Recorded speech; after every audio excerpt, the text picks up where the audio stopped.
Hey, hi, hello. Welcome to Diana Emerson. Today we're listening to Fear Thy Neighbor, Commanded to Kill.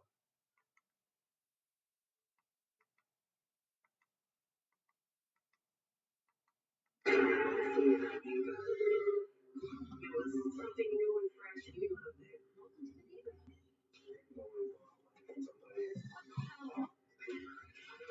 What possessed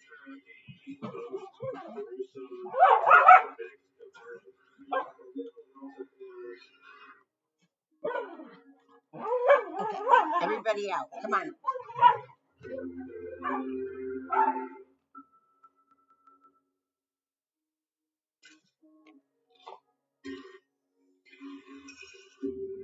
trustworthy neighbor is a stroke of good luck. Welcome to the neighborhood. You meet the rest of the family. It was something new and fresh, and we loved it. That's right.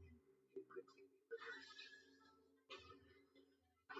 He was not very responsible with finances. What about the rent? Don't want to borrow money from somebody. What the hell? You're married. Just to keep looking. I know that I do have. Satanic organs on the windows. I do not know what possessed her. I was shocked. He works out that I've never been in the most gruesome case that I've been a part of. A little house of horrors.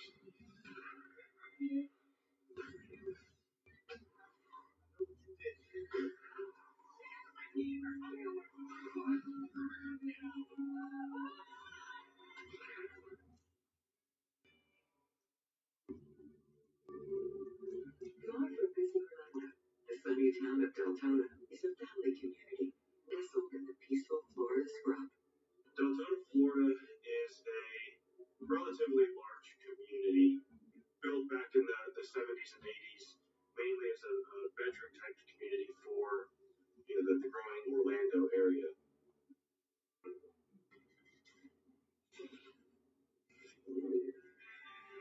Enjoying life here is Angela Stolt, who settled in the area after years of instability. Angela, she was a military brat, and she grew up different military bases around the world.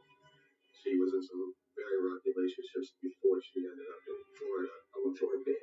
But Angela has found love with husband Steve, who works in the city.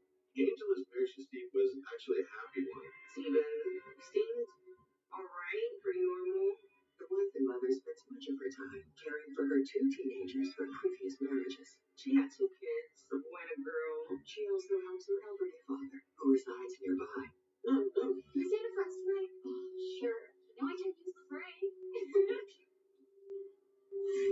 When she arrived in Florida, I think she was happy. Angela, she had found a place where she could exist without anxiety and fear. When not looking after her kids, Angela spends much of her time on her own. She was very much the introvert type of person. But when a new family moves in across the street, Angela feels a push to introduce herself. Angela met James Schaefer as his family were unpacking their belongings. The Schaefer family has just arrived here from North Carolina. Hi, I'm Angela. James. Great to meet you. James was the opposite of Angela. Outgoing, extrovert, confident. He was more like wild, crazy, outgoing, doesn't got a room, party, animal like type guy, man. James's outgoing personality immediately helps melt the ice between him and his new neighbor. Wow, well, welcome to the neighborhood. Love it. You should meet the rest of the family. Yeah, Dave, Tyler. Come on over. Joining James is his common-law wife, Candy, and his son, Tyler. We've all talked, very briefly outside. What brings you to Deltona? I've been in Fayetteville for 10 years. It's pretty much a military town. But I was definitely ready for a change. Well, I can only listen to so much gunfire before I get tired of it. What Candy means is we just needed something new. We just wanted to be somewhere else. And Florida was definitely that. The brightness and everything just cheered us all up. It was boxes. But let's get together sometime. My dad, he's just a good guy, man. He had a lot of friends. Both neighbors believe Florida offers a change of fortune. But fortune can also change for the worse.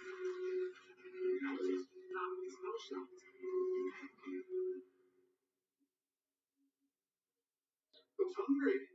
Pizza. James works hard to provide for his family in their new home. Congratulate your dad, Tyler. His pizza is from the same shop. Yet his colorful record makes it difficult to secure employment. He couldn't get a regular full-time job, so he just did what he could do on the side to get that money without being on the books. Good job.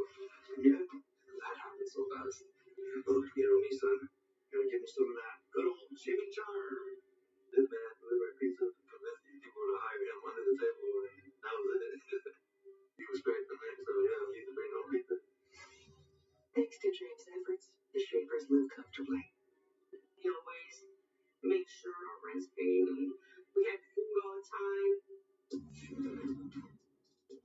Life gets even better when James lands a second job as a nighttime limo driver.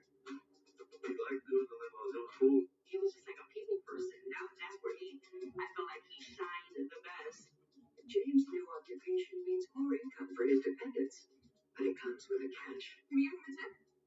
Oh, thanks, boss. When he was a limo driver, that's when he did his party. He was very much in the Orlando nightlife scene. Yankees, people who were willing to, party and have a good time.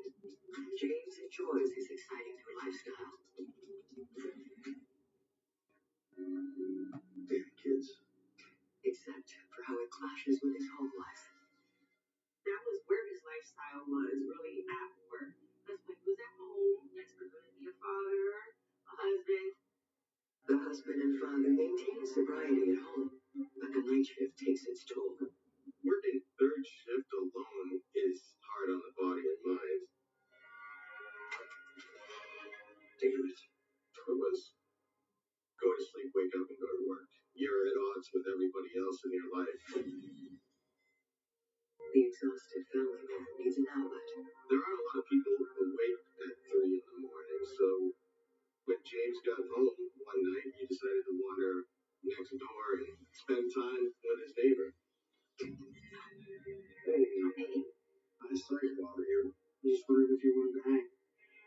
Come on in. James quickly notices something unusual about Angela. Are you normally up this late? Angela's a night owl.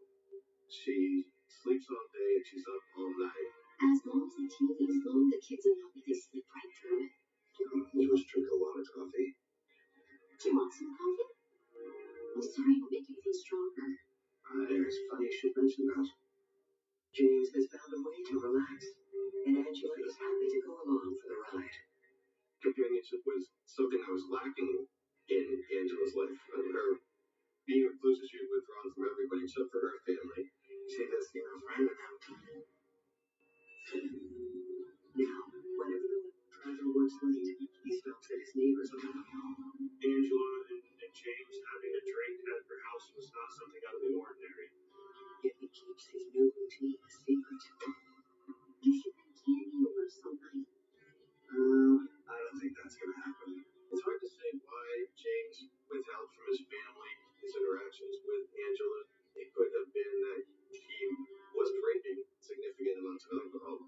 Maybe he felt ashamed of it, James' new friendship is mutually beneficial.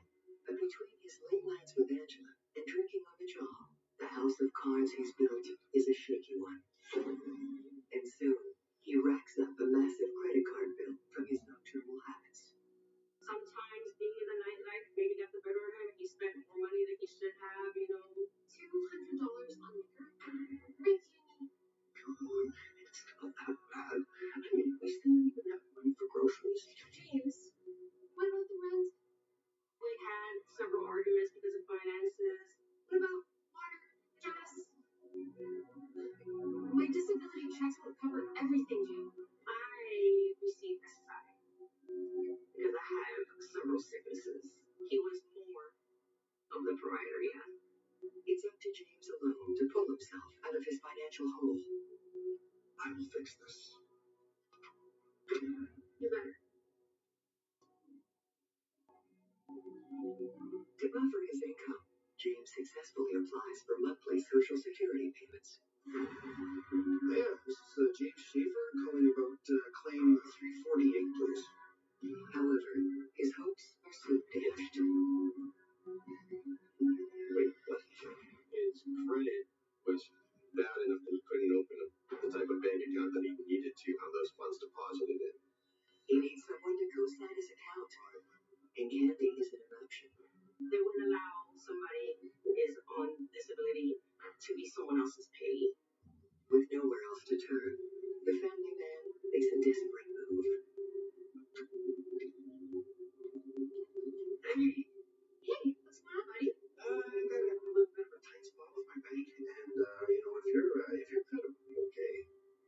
James boldly asks his neighbor for a big favor. Angela was hesitant to be his payee on the Social Security disability check. You want me to co-sign a bank account? Her concerns were not unmerited. As a co-signer, she takes on risk with no reward. Come on, give me a chance. You can rob me blind? I have a family to take care of. No thanks. Any overdraft on that account would be a penalty on her credit and financial burden. But it's for my family. He was not easy to give up. He was persistent. So, don't you think that you owe me for drinking all of my booze? James desperately needs access to this payout, Come on. and he'll do anything to secure it. We were friends. It just was undescribable.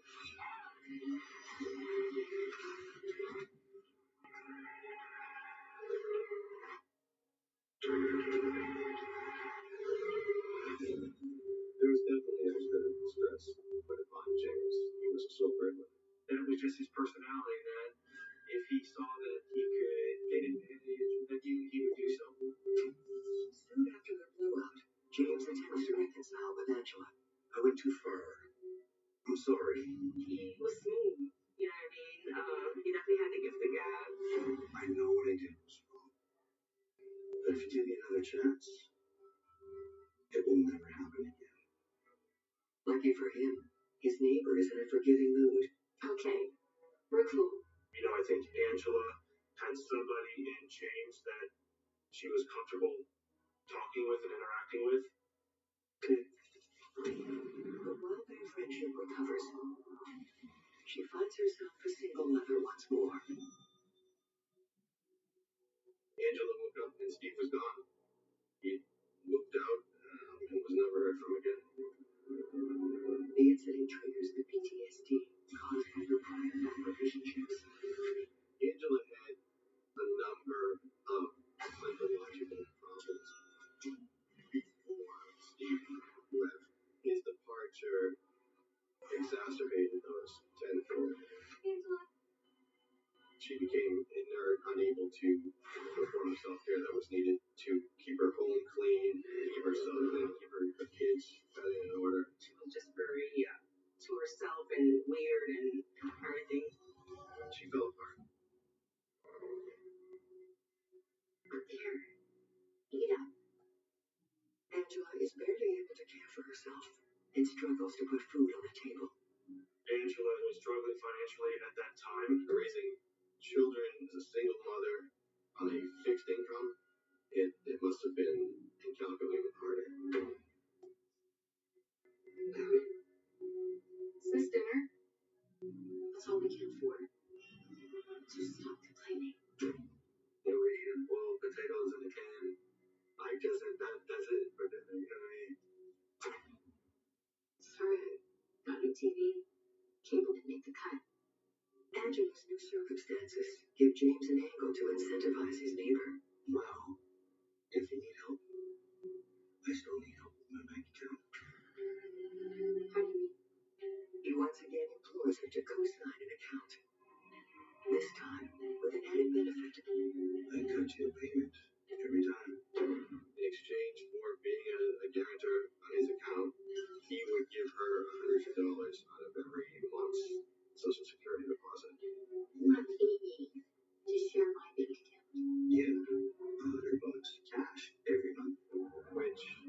doesn't seem like a significant money to most of us, but for Angela, that was a big deal. I could use the money for some real food. Angela is a stay-at-home mom. Her PTSD makes it impossible for her to work. There was no option for her to get outside and actually have a normal career. Take the deal. It'll help you. Come on. Trust me. Angela takes James up on his offer, making herself vulnerable to his financial choices. She needed the money. She was in dire straits of her own. James has every intention of honoring his commitment to his neighbor, but his history with money is problematic. He was not very responsible with finances. With the account finally set up, James immediately starts spending and spending. When he got money, he took us into the mall, got us all a pair of joggers. Whoa. Thanks, Dad. We was enjoying ourselves, and he provided for her dinner. James, how much do those cost? It's so worth it. He's so happy. He was really just bad with money, man. I really just think, like, I just don't think he had a good life. Food costs a lot of money. You know what I mean? Raising kids costs a lot of money. But to James, extra expenses are just the price of being a good dad. It's okay to have fun. We'll figure out the money stuff later. So I definitely was always trying to spoil the family, you know. Oh, time. Don't forget your jersey. What his family doesn't know is that James can only lavish gifts by exploiting his arrangement with Angela. Almost as soon as the account was set up, James began overdrafting. Hello? She is quick to learn of her neighbor's betrayal. Yes. It was Angela's bank account. You know, the bank wasn't looking to, put extra charges on anybody else. This must be some kind of mistake. She is on the hook for any overdrafts on her account. There's late fees, arranged Angela. There were a number of stressors in her life, and I think this was probably close to the top. James has crossed the line, and Angela isn't about to let it slide. James. She was outraged, of course. Hey, okay, relax. Are you kidding? It was pretty bad.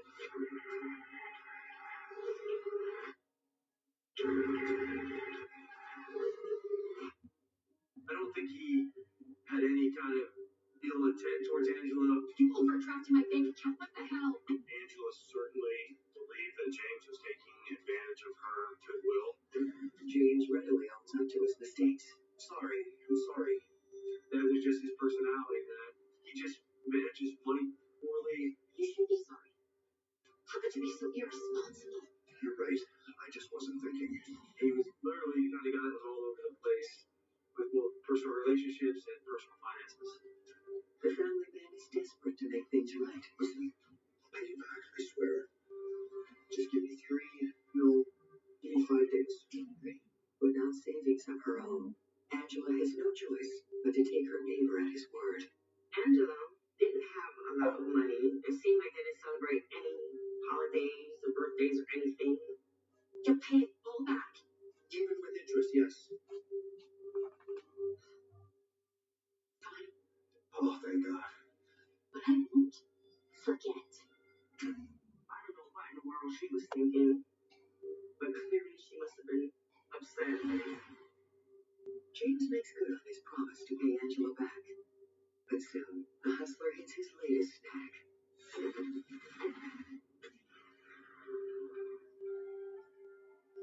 So at some point, Gina's truck breaks down. Piece of junk. Truck, it wasn't always in the greatest shape, so sometimes it needed something. Mechanics an hour away. What? I'll be late for work. James has no ride to work, but can't afford to miss a paycheck. He wasn't making $32,000 a night, being a limo driver by the day. $100 a night, maybe. No, wait. Don't worry, babe. I got this. And he has to call on Angela for another favor. James is shameless in using Angela to solve his problems. Jimmy, what's going on? I'm just about to head to bed. I need a emergency lift to work. I hate James. I think James was the type of person that would take advantage or kind of glom on to somebody somebody if they showed, some kind of kindness to him. Come on. I thought we were friends. Doesn't mean I'm your servant. Was willing to do whatever it took to get what he needed for his family. Listen, you're a mom. You'll get it. And if that meant putting Angela at a disadvantage, so be it. Fine. She gave him a ride. She was just being neighborly. But even after James' truck is repaired, Angela's supposed one-time favor becomes a recurring chore. She now acts as his personal chauffeur. James would get dropped off and picked up there at the house, and the family would use his truck. Why are we up this early? You sure Candy gave you the car? Groceries will get themselves. Really tired though. For Angela, it was like having a job herself. This will wake you up. Come on, let's go. Day after day, James wears his neighbor down. James was definitely taking advantage of Angela's kindness. I'm sorry. I really am. She had a hard time saying no. I think that he maybe just seen her as somebody who was dumb enough that he could manipulate.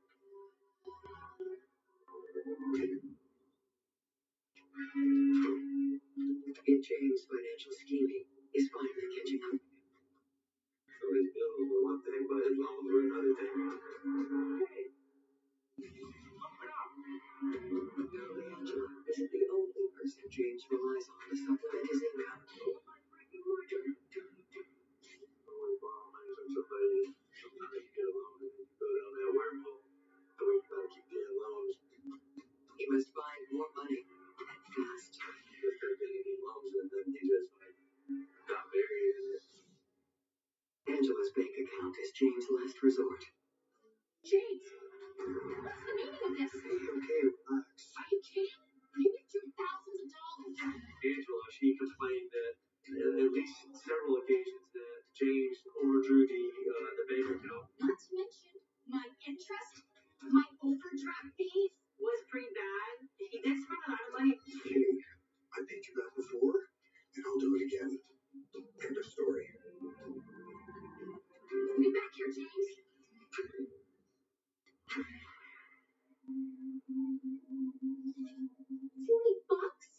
You owe me way more than that. I have a family that I need to feed. What about my family? Okay, listen.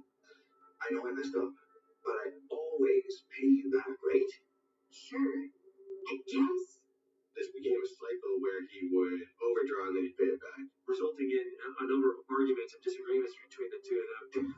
Angela has no choice but to wait for James' repayments, which makes her increasingly angry. I can't give you the money that I don't have. She'd get upset and then she'd relent. Angela is hopelessly ensnared in her neighbor's reckless ways. The one certainty had was that Angela would bail him out. There appears no escape from the leverage she foolishly signed on to. It became a pattern and she fell into it. Hopefully, the overdrafts would not add to her mental problems. With all of us, feel the stress of finances. As a result, Angela's home transforms into a disheveled mess. Disarray everywhere you look. It literally looked like dishes hadn't been done in years. I do not know what possessed her to think it's okay to live like that. Her situation is dire, and it just keeps getting worse. Who's in here? On one occasion, she found him rifling through her purse.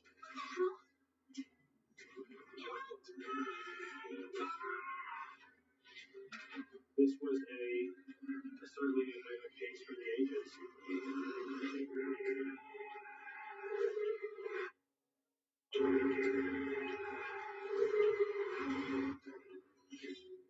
She was outraged, of course, as anybody would be, like someone, even a good friend, looking through their belongings. Angela confronts her neighbor for breaking into her home. Are you robbing me? I just need you to pay her. He is taking excessive liberties at this point. She prevents James from making off with the bank card. But her mental health continues its descent, resulting in increasingly disturbing behavior. she was writing devils, symbols on their windows and stuff, pentagrams on their windows and stuff like that. I don't know. Satanic markings on the, both on the walls and whatever she had covering the windows. She appears to be falling apart on even the most basic level. I've met people that, be in depression and they don't care for their hygiene. She looked like a witch. There's some a dust bunny from under your couches, and I'm like, just some horrid creature. Completely isolated and alone, Angela goes to extremes to treat her depression. At some point after the troubles with James began, she began taking some of her father's medication, specifically Flexeril, which is a muscle relaxer. Her filthy living conditions take a toll on her kids as well. Their kids, but we're getting bullied hardcore, man. Kids ain't nice down here. Our son quit calling him Stinky at school. It was bad for him. I even stuck up for his son when he was getting bullied and stuff. James' spending habits finally catch up with him. There is no more hiding. How can they just kick us out? Maybe just a few But payments. him and his family in danger of being evicted from their home. Evicted? Well, it's just very, very, very hard. Try to stay strong. Your dad. We'll fix it. Man, I was just stressed out. James has to act quickly, or his family will be homeless. He was under a lot of pressure to pay bills. Misery grabs hold of both he and Angela. She spiraled very quickly to a point where she became unraveled. They have nothing to say to you. Please. I'm desperate. With James' decisions ruining everyone's lives, he arrives at Angela's door begging for one more favor. James had gone to Angela and asked for a loan from her father. First you earn my credit. Now you want $4,000? What the hell? Apparently her father had some money. Angela, this is an emergency. This loan would help keep him afloat for a little while longer. Shockingly, Angela agrees. Fine. We'll swing by my dad's after I pick you up from work. I think he was relieved he could pay off whoever he owed at the time. Oh, Aunt Peach, thank you. Yet his neighbor is sick of being exploited. She was going to draw the line here, and this was it. After Angela picks James up from work this night, she takes him directly back to her house. You look like you need a double. James wanted to go right away to get the money, but her father was asleep. They would go to her house first and then travel later. Triple if he got it. I think Angela knew that James liked to drink, so if he was offered a free drink, he would never turn it down. This time, Angela is serving more than just alcohol. She mixed up a drink with Flexeril. A muscle relax will make you drowsy, less coordinated. When you mix it with alcohol, it enhances the effect. Once Angela is sure the drugs have taken effect, her plan is put in motion.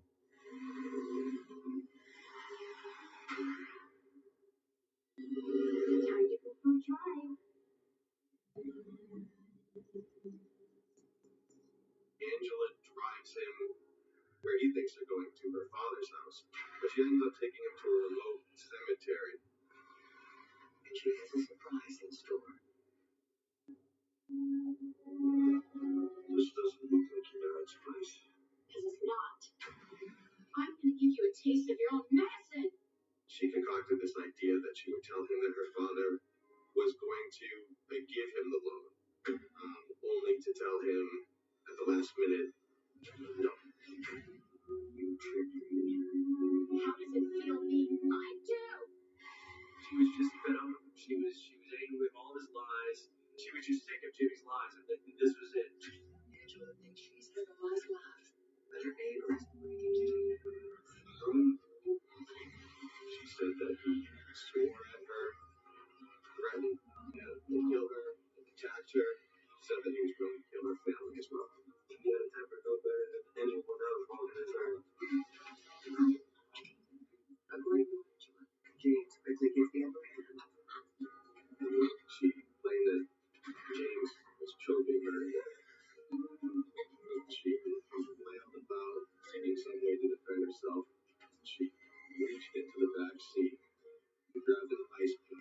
And she raised that ice pick and struck him in the right eye. The violence doesn't stop there. She managed to get her hands on a rope and wrapped it around James's neck. I think this easily could have been resolved with I'm going to stop taking your checks into my bank account. We're not going to talk anymore. But instead, it turned into something far more gruesome, far more disturbing.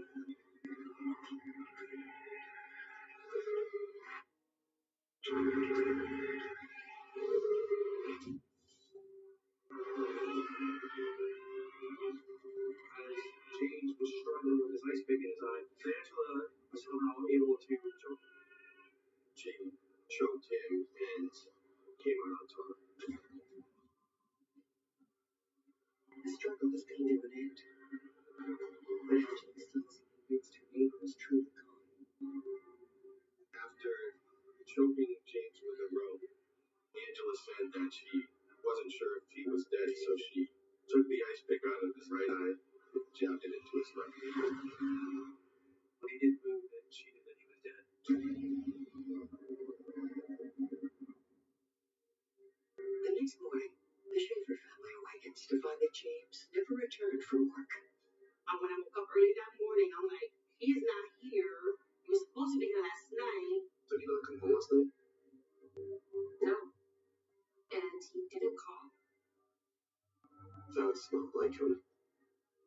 I went to go report him missing. Law enforcement canvasses the area, soon arriving on Angela's doorstep. Yeah? Have you seen your neighbor from across the street, James Schaefer? No. It was just a very unusual conversation. How old do you know James? Kind of. Sort of. I don't. Man, this is critical information. Is there anything you can tell us about the whereabouts of your neighbor? And when we pressed her a little bit harder for answers, she didn't want to talk to us anymore. Yeah. Sorry. It's been a long day. Police seem suspicious of Angela, and they soon uncover text messages between the former friends. Cell phone records and somehow tied them together. We recognized that Angela was the last person to see James alive. Investigators return a week later to question James' neighbor again. Yeah? What? National, we know that you and James had frequent contact, including on the day he disappeared. I don't know about that. I mean, I'm sure James texted me, but I don't know where he is. We'd like to come inside. And then we said, Angela, can you please just let us look through your house? Fine. Surprisingly, Angela welcomes them in. So she granted us consent. As soon as they enter the home, detectives are overwhelmed by a horrible smell. I can tell you that's the worst house I've ever been in. A literal house of horrors. It just smelled like animal waste and garbage. If it was a pristine house, we might have seen something. This house was the farthest from pristine that I've ever seen. But we didn't find James. Despite Angela's suspicious behavior, she appears to be telling the truth. We'll be on our way. We didn't find anything that led us to believe that any significant crime had occurred in that house. We believe it was in large part due to the fact that the house was in complete disarray. This was certainly a case for the ages. Long after James' disappearance, the investigation takes a turn when Tyler receives a text message from his father's phone. Tyler had received multiple messages from his father claiming that he was hiding from creditors who were threatening him. What? I really effed up this time. I'm gonna be coming home. You know, need to go on a run. Please don't call cops. I don't believe this. Unable to avoid eviction, Kathy and Tyler are forced from their home only days later. I feel like I was losing everything. I'm freaking out because I don't know where he's at. I'm freaking out because I have to put a roof over my kids' heads. Things seem hopeless until 16 days after James went missing, Angela suffers a nervous breakdown and is involuntarily committed. What's going on? Your sister called it a Baker Act. In the state of Florida, a Baker Act is a involuntary commitment for mental health issues. My sister? Why? Apparently, you confessed to some pretty concerning things. Angela had disclosed to her sister that she had killed James and that she wanted to kill herself. I think what she did was finally weighing on her, and I think she needed to get it out. Anything you want to tell me? After she was committed, she confessed to killing James. So Angela was hit by Why? Well, hard, man. He's a bad man. I was afraid they didn't want to tell me what happened, so it was hard, man. Angela Stolt is charged with the second-degree murder of James Schaefer, and she confesses gruesome details about his death. You know, she would slowly kind of give piece by piece of how she killed James. After murdering her neighbor and driving home with his body, Angela dismembered James that night in her garage. Close the garage. And tell the kids to stay behind the garage. Angela put him in the kiddie pool, obviously to contain any evidence from the dismemberment into a single place. She knew that she needed to, in her words, make James smaller. With a hacksaw, she began to dismember Jake Schaefer's body. And what did you do with the hacksaw? He was chopped into pieces. And Angela is just getting started. What did you do with the body parts? I put them in the pool. She poured some kind of salt in an effort to make his body smaller. Even this grisly effort proves not to be enough. In her least desperate attempt to get rid of James' body parts, Angela cooks his head and limbs. Angela decided to try to reduce the remains. That's hard. That's the hardest part to think about. The way she tried to dispose of the body. I mean, it was like shit. What did you do with the head? She put a boiler pan and she kind of. Yeah, sure. She put his head into a pot on her stove. His arms and legs into the oven. In a shocking twist, Angela reveals that James was simmering in her kitchen when police first came to her door. Unbeknownst to us, there's body parts of James Schaefer in the oven. She was surprised we didn't smell him in the front yard that first day that we met her. If myself and Sergeant Paul had observed the smell, we would have entered the house. We just simply didn't smell anything. Angela then confesses to scattering the remaining pieces of James all over her home. She also thought that if she bagged up these body parts, they would only discover part of a body here, part of a body here, and not be able to put two and two together. She next reveals that she texted James' family from his phone to throw police off her trail.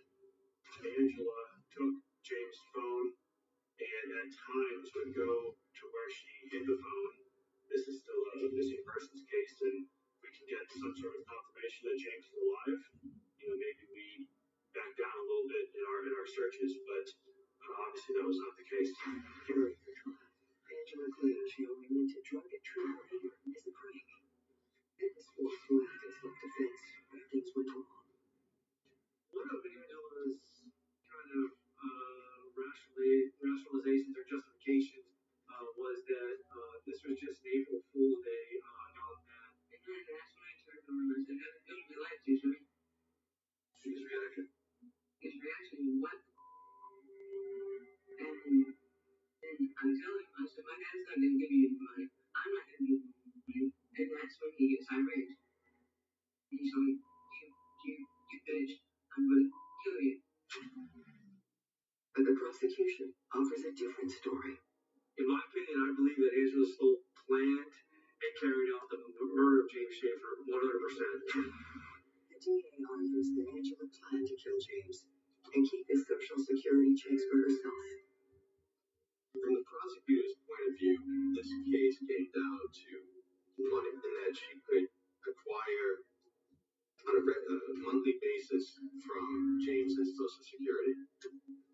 Angela's purchase history also cast doubt on her story. Angela had gone and purchased a number of items that were used either in the commission of the crime or to clean up the crime before the event. The nail in the coffin comes when a surprise witness corroborates the prosecution's argument. Angela's own sister was a key witness in the case. When Angela confessed the murder to her sister, she said that she had explicitly spiked James's drink with the Flexerol that night. Angela's sister claims that Angela deliberately used the Flexerol to make James easier to overpower. What was in those drinks? Were you guys drinking? We were drinking vodka and schnapps. And Flexerol. We strongly believe that Angela gave him this drink to lower his defenses so she could attack him. This has by far been the most gruesome case that I've been a part of. On December 5th, 2014, the jury finds Angela Stokes guilty of first-degree murder. The impact for James's family to so unexpectedly lose a husband and a father must have been devastating. It's the worst possible way you could lose somebody's life. It's just terrible. She cooked his head on the damn mother. Oh, it was like she chopped him up. She did that. I mean, I'm glad that she's in jail. I'm glad that, it's for life and no possibility of parole. Because that's what she deserves, because clearly she planned it. She took him from us. I hope she stays in jail forever at least, man. To this day, the Schaefers keep James' memory alive. He was a wonderful person. He loved his baseball when he was young. He used to love his sports. He was a great guy. And he tried to do everything for his family, and now he can never do nothing again.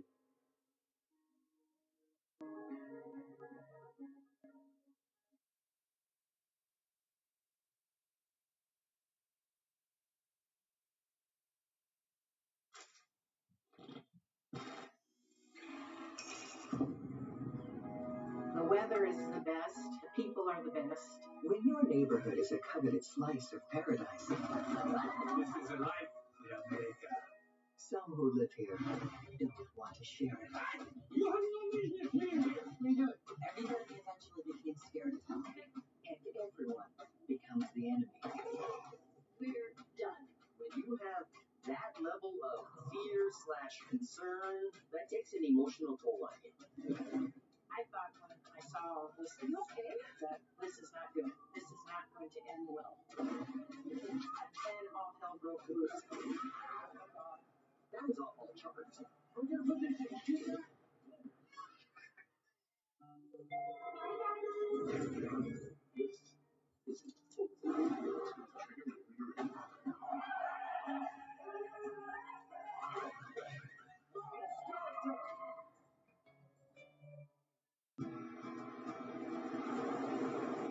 Just minutes from the sands of Waikiki Beach, the beautiful Diamond Head neighborhood radiates Hawaii's warm and generous nature.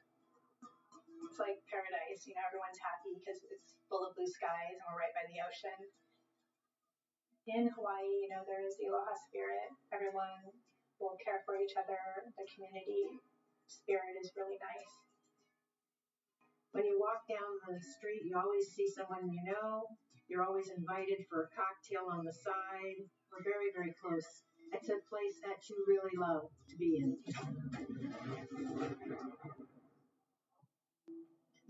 Hibiscus Drive is home to retired university librarian Lois Kane. She's remained very active since her husband's passing. Lois was probably the most outgoing, extroverted, fun, bubbly person I've ever met. Super, super bright and super energetic. She just adored her friends, and she was very kind, almost to a fault, because she would meet people on the street and bring them home and give them a place to live for months at a time. That's how she was. She's very generous. With you, yes? No one benefits more from Lois's warmth and hospitality than Yaroslav Hanel, known to everyone as Yarda. Yarda's the caretaker of the condominiums where Lois used to live. When Yarda needed to move, Lois welcomed him with open arms. Yarda came and lived with her downstairs, and she lived upstairs. Yarda resides at Lois's house rent-free. In return, he works on her home and garden. They had a very strong relationship. I think she looked at him more like a son than anything else. And he helped her. He took care of her. I mean, he really maintained the house. Lois's tenant endears himself to everyone he meets. Hey, I got something for you. Like Lois's neighbor across the street, Jen Tima. This is for you and your family to plant at home. He did a lot of nice things for the neighbors for many years. Thank you, and thank you for fixing the sink. Oh, my pleasure, of course. If anybody needed help around the house, he was this big, strong guy who could fix things. They liked him a lot because everywhere I went with him, people were like, "Hey, Yarda." It was almost, they adored him. She's very nice. Lois's next-door neighbor is real estate broker Warren Daniel. Hey, Yarda. Warren had terrific relationships with all his neighbors. Hi, Lois. Got your mail again. He would just be the good neighbor and help out. Thank you. Well, don't forget the barbecue tomorrow morning. You betcha.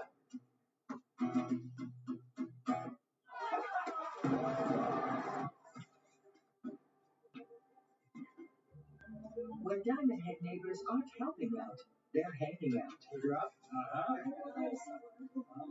This is a life in America. Yarda would barbecue, and he'd stand there all day long barbecuing and talking to people. He was the best, and it was really a lovely, lovely time. Those are wonderful memories for me. But dark times are about to engulf this close community.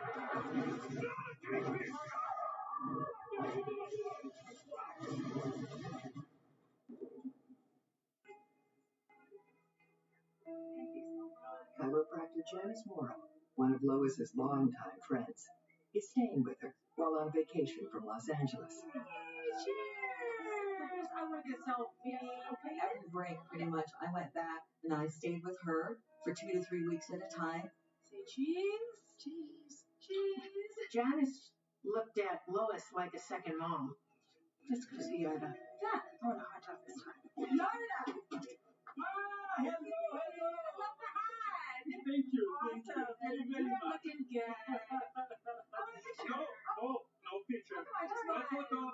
A simple request triggers a strange outburst. No. No, I said no photo.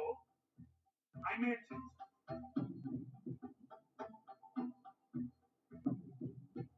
Okay. He didn't like his picture taken at all. He'd go ballistic if you tried. He was really private. Give me the phone. I make a picture of you. Okay. That's good, okay?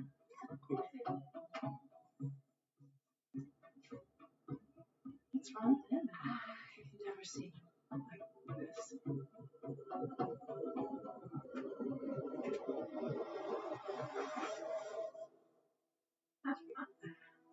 That was a nice party.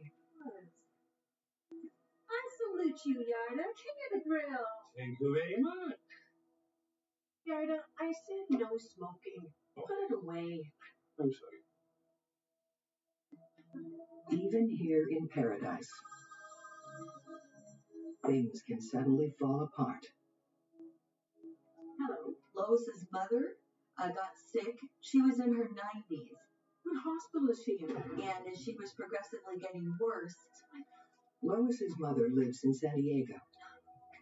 she adored her mom. There's no question. Lois has to go to her immediately. You go. I take care of everything. Thank you, Yarda.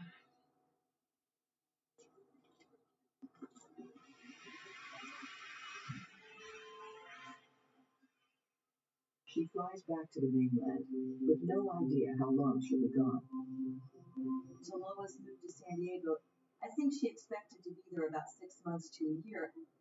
With his landlord away, and Janice now back home in L.A., Yarda's alone and in charge of the house.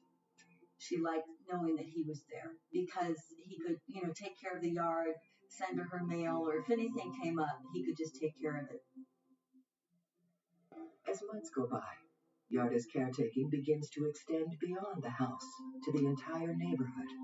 especially when he thinks it's being invaded. Tourists would walk from Waikiki and they're trying to get to the lookout overlooking this Diamond Head, all the surf below. So there's always these tourists walking through the neighborhood. Hey! What are you doing?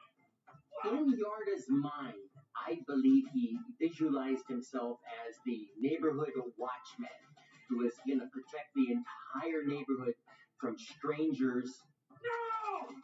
and especially tourists. Erase them now! He would walk up to the tourists and demand that they erase those photographs. Go! They're watching us! Go! Go, go, go, go, go! No!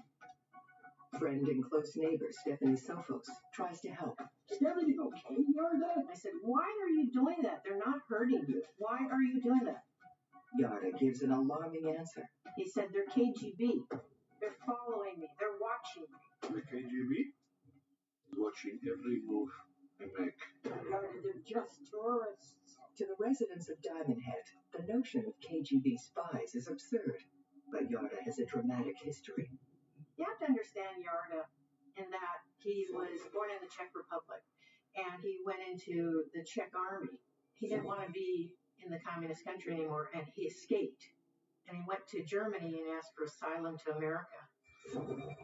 In his adopted country, the expat remains haunted by old ghosts. You have to calm down. And there's something else stoking his anger. I lost my job at the condo. What?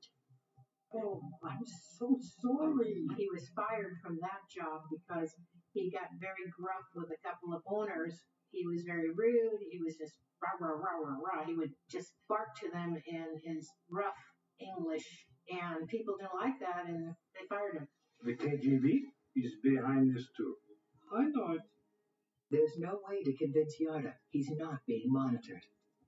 He was really getting a little bit sketchy, but it was manageable. I said, Yarda, no one's here to hurt you. No one cares. As time goes on, the handyman throws himself deeper into his work on Lois's home. He didn't have a job. He was home all day. It was a historic house, so it needed a lot of work. Throughout it all, Yarda becomes increasingly obsessed with keeping trespassers out of the neighborhood. Hey! You have no business being here! He would approach cars with people just parked on the street and pretty much being aggressive and asking, like, what are they doing there? You have no business here! You go! You go! You go! I say you go! You have no business here! Come on, that's my electrician. I have no choice! The residents of Diamond Head wonder if Yarda could be afflicted with PTSD from his time in the Czech army. But whatever is fueling his paranoia, this once happy community is about to become a living hell. So that's when it really went south. Everybody eventually became scared of him. He was crazy. Go away!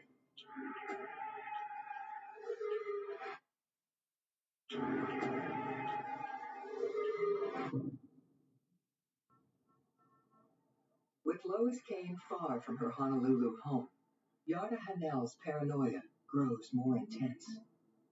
He put cameras up. He thought people were spying on him. There were cameras on the porch, down the driveway, up to the side stairs to the kitchen. There was cameras there. There was cameras at the bottom of the driveway. He had cameras pointed everywhere. You can imagine sitting in his man cave downstairs watching these cameras, waiting for them to come at him. Yarda would stay at home and watch his security cameras. I thought when I saw all this that, oh, this is not good. This is not going to end well. Yarda's not just keeping watch on tourists passing through. For some inexplicable reason, he has now set his sights on his own neighbors, like Warren Daniel, right next door. Yarda, what are you doing? There was a particular incident when Warren said that Yarda was spying on him. I see.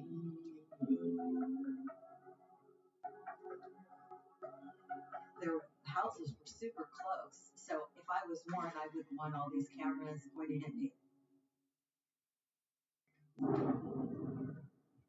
I'm asking you to please just turn your cameras away from my house. No, it is necessary. You understand? I have young daughters. And I have to monitor my property. You see? You are on my side now. The longer he stayed at Lois's, he became kind of territorial, like it was his house. He could be very intimidating. All too soon, the home's many cameras aren't enough to make Yara feel safe. Now he needs to roam far and wide in search of threats. He would have these Google glasses on and then these big sunglasses in front of them to kind of hide them. But you can see him like managing it, taking video. It was really odd to see Yarda walking around the neighborhood like that. The former military man goes after any tourist strolling through these scenic streets. Hey! What are you fighting here? You go away! Go away!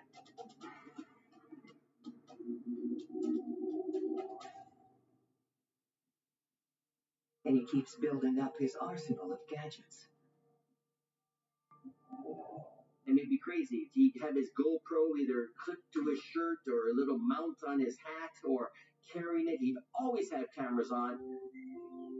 As tensions grow in the neighborhood, Yes. Yes, of course, Lois. Lois remains on the mainland, tending her ailing mother. She just really wanted to take care of her mom, so Lois just ended up staying in San Diego to help. Bye-bye, Lois. Bye-bye. Even if Lois was here, it's unlikely she'd see a problem. She would protect him, and when people criticized him, she would defend him no matter what. But defending Yarda is going to get harder and harder. On one occasion, Warren Daniel finds some of his plants have been hacked to pieces. I can tell you that Yarda didn't like his neighbors on both sides. He didn't like Warren Daniel, but that was between them. To protect himself, Warren has started documenting Yarda's trail of harassment.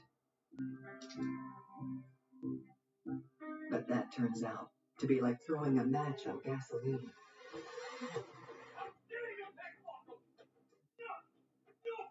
He really went crazy that Warren had come down and taken photos. You do not take photos! Literally! Even give me that camera! You don't! He ended up shoving Mr. Daniels into a tree.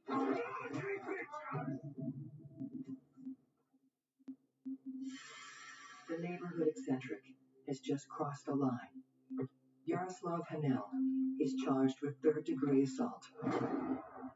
I don't know if they were provoking each other, but Warren said that Yarda pushed him, broke his shoulder. He had been attacked. He had been confronted numerous times, destroyed plants, harassing workers. Then he filed a restraining order. Warren's TRO, or temporary restraining order, states Yarda has to stay off his property and is not allowed to contact, threaten, or harass him. Yet even after the incident, Yarda still hasn't burned all his bridges. I think the neighbors were more sympathetic toward Yarda because he was a caretaker living there, and Warren is a very successful real estate agent in town, and maybe people just felt like he was some rich guy in the neighborhood picking on Yarda.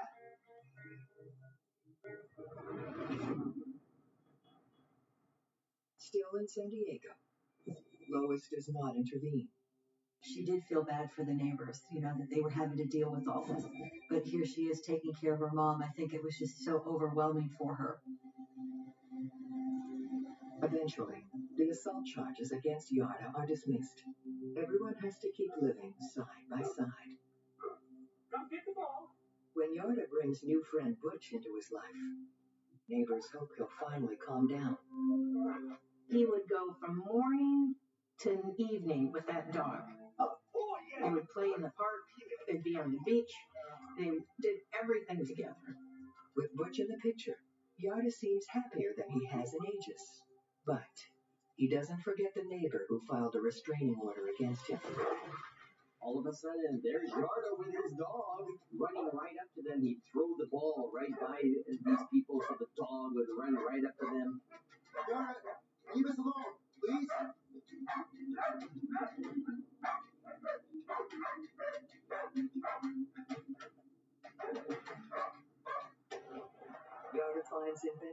to respect the letter, but not the spirit of the injunction.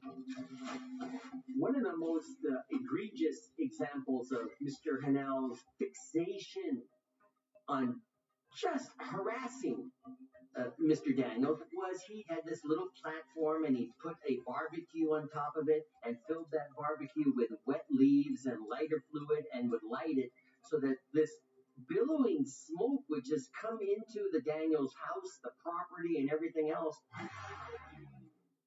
Yara, stop. This is intimidation. It is perfectly legal.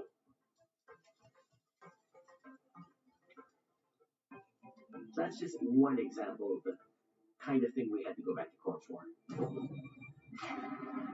When Warren Daniel is granted amendments to his TRO, Yarda is incensed by the new restrictions.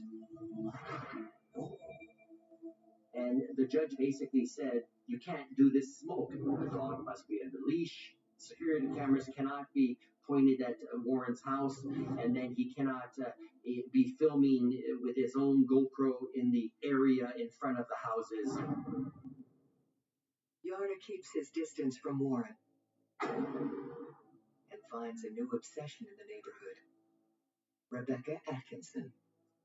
I would always be walking down the street and I'd be texting or playing a game on my phone. He didn't like that I had a phone in my hand because he felt like that was me recording him. No one could have imagined this happening. Begging you, leave me alone.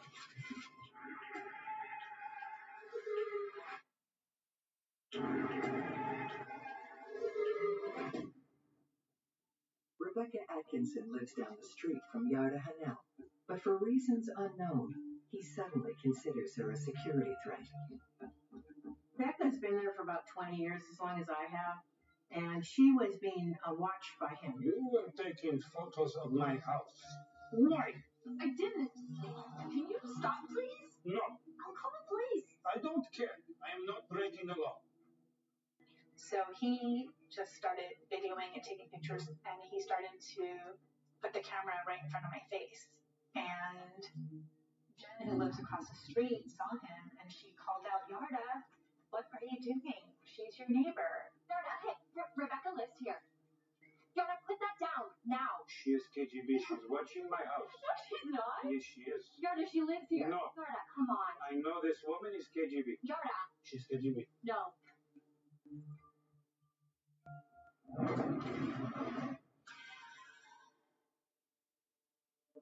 But he just kept doing it. They just kept trying to avoid him, but it was really difficult. Please, I'm begging you. Leave me alone. He was going up into her house taking pictures of her constantly. I'm calling the police. It became clear that I really needed the law on my side because I couldn't do anything. It's my neighbor. He won't leave me alone. He's following me. As a woman, I felt just horrible. And I just wondered, what is he doing with these pictures? He's watching me right now, and I'm in my car. Is he posting them all on his wall like a crazy person? What if he's like Xing out my eyes or my face, or he's just like being obsessed with me? Bloody KGB. People in the neighborhood are sympathetic to Rebecca, but not exactly supportive. All the neighbors that I talked to, including Lois, they all kind of had the same thing about him being harmless. They just kind of accepted his behavior as very odd and not nice and thinking it wouldn't go any further. So I actually moved towards getting a restraining order. Yarda is careful in how he stalks Rebecca. He has never threatened or physically assaulted her, so the court denies her request to rein him in. Taking my picture on a public sidewalk in public places was totally legal. But the judge and the attorneys had the idea of signing a gentleman's agreement that listed about 12 different things, and it included not walking on the sidewalk in front of each other's homes, not taking each other's pictures or video, basically staying away from each other. Yarda signs the agreement, but he doesn't honor it. And Rebecca's nightmare just gets worse. He would stand in the middle of the road, say he wasn't on the sidewalk. Sometimes I just felt so defeated about it, I couldn't do anything about it. Lois Kane's tenant remains the protector of all he surveys, whether the neighbors like it or not. In California, Lois's mother passes away, allowing Lois to finally return home to Honolulu, but not to any peace and quiet. Please, you have to do something. You don't know him like I do. We have no idea what he's done. My daughters are afraid to leave the house. I think she felt when they were complaining about Yarda that they were making more of it than it was. Maybe if you left him alone? I think that Lois felt that Warren was exacerbating the situation with Yarda by getting that restraining order. That's a good point.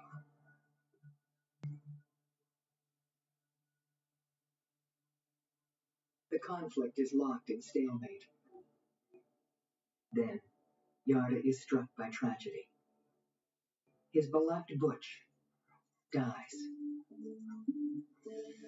Utterly distraught, Yarda wants his best friend mourned and honored by the neighborhood.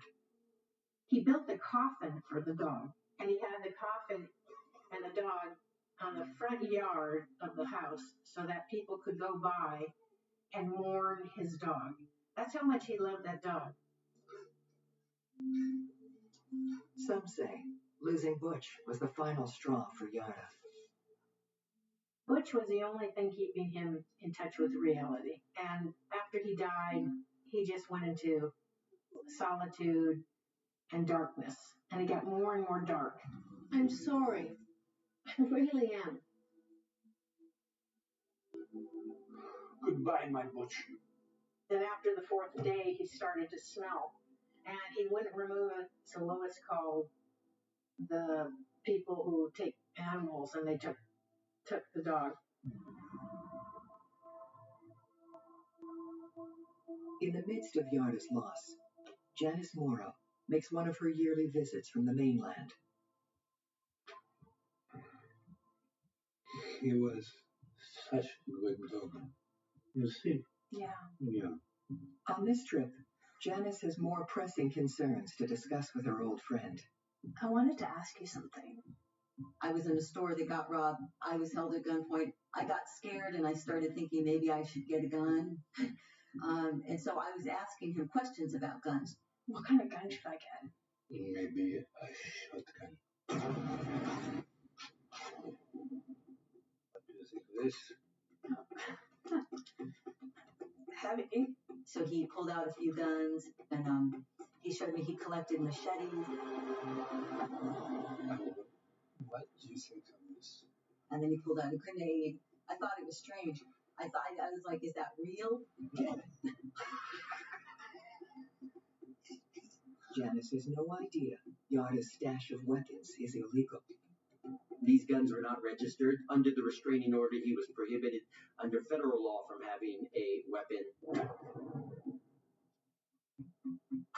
Lois never mentioned, Yarda having guns or weapons or anything. So I don't think she ever even thought about it. She felt that he was harmless. She thought he was eccentric and, a little bit paranoid. But for many neighbors, Yarda has long surpassed eccentric and become something much worse. He started doing all these other random things to me, like chasing my car on foot. Why are you fighting here?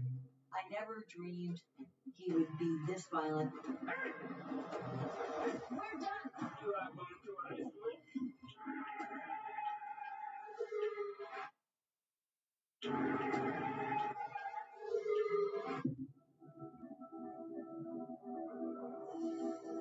As Yarda Hanel's paranoia increases, the stress on his victims is unbearable. My heart was pounding and I felt very violated, and I wasn't sure, how can you always avoid him if he's around the neighborhood too?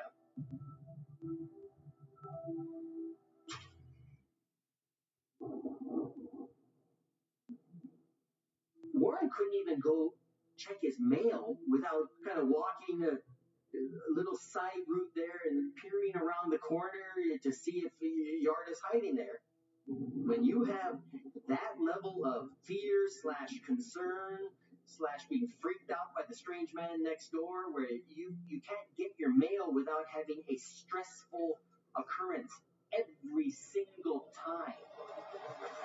That takes an emotional toll on you. When Warren Daniels' temporary restraining order expires and Yarda shows no signs of letting up, he joins forces with Rebecca Atkinson. We're just at a loss. And he said, okay, why don't we use the same attorney and let's work on this together.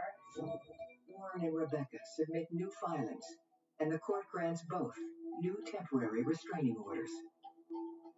And they finally gave me the TRO, so he would have to stay away from me. He wasn't allowed to have firearms. He wasn't allowed to take my picture or video anymore. The courts can compel Yarda to change his ways, but they can't change his state of mind.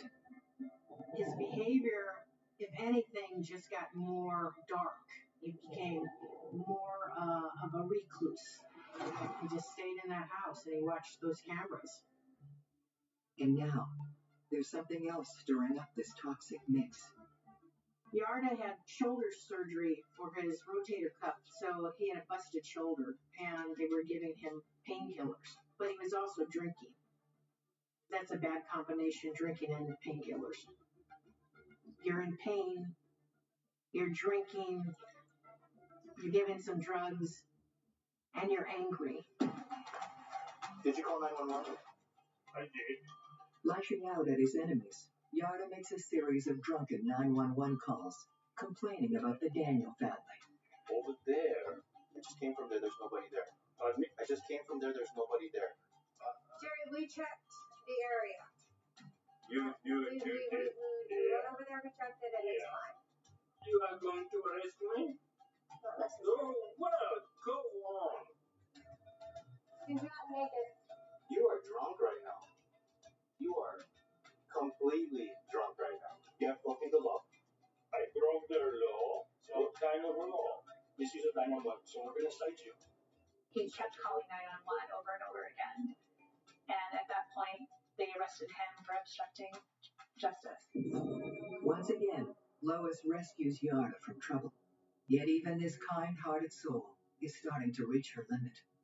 She had even gone to court for him. It's so expensive and it's so time-consuming, and it was just draining her physically. Their relationship went south because she was just getting constant emails and calls and having to deal with it. She was more concerned that some of the neighbors were threatening to sue her. She had the lawyers sending her letters that they were going to sue her and take her house if she didn't do something about Yarda. In the midst of all this stress, Lois's home life gets even more complicated. Hey, Lois. Her friend Gisela King moves in with her son and husband while they're looking for a permanent home. They asked many people in the neighborhood if they could live with them. No one else said yes except for Lois. The Kings were living upstairs, Yarda was living downstairs, and Lois was reduced to one bedroom in her own house. And so she wanted to have her house back. It just was escalating, more and more and more issues. The breaking point for Lois is triggered by a minor incident. She didn't like smoking at her house, and one time she was upstairs and she smelled smoke and she went down and told them to put a cigarette out. I said no smoking, Yarda. Whatever.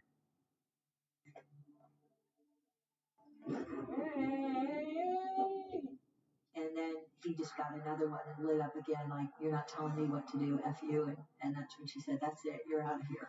You have 30 days to move out. I need it. You're gone. Easy to say, not so easy to do. Yarda's departure date gets closer and closer. Everyone hopes it will bring peace back to the neighborhood.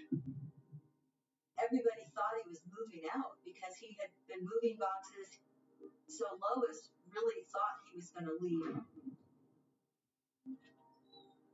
But when moving day arrives, Lois finds his living area barricaded shut.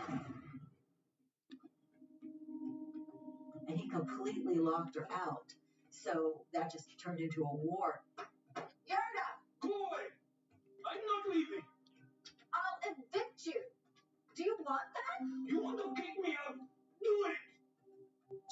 angry and frustrated. Pushed to her limit, Lois finally hires an eviction lawyer. When Janice Morrow flies in from California 2 weeks later, Yarda is still bunkered in. Lois? And now, he's locked Lois out of her basement office. Easy. And she was in the process of crawling through the window, and I was like, what's going on? Are you okay? Are you? Yes. Thank you. It was a horrific situation. I thought she'd get hurt with her bad heart, that she'd fall, break a hip, or the window would slam on her, or that basically he'd trap her. The courts grant Lois a hearing in her eviction request, and Yarda is ordered to appear before a magistrate. Are you sure that he's going to go? He has nowhere to live. I said he's up to something. He doesn't have any place to go. He's going to be homeless. I'm sure. He'll go. He was getting desperate. And when people are desperate, they do desperate things. I said, I'm worried about you. It'll be fine. Don't worry about me. Don't worry about me. It's all taken care of. Everything will be fine. But Lois is dead wrong. It's a quiet Sunday morning on Hibiscus Drive. I usually walk the dogs between 7 and 8 in the morning.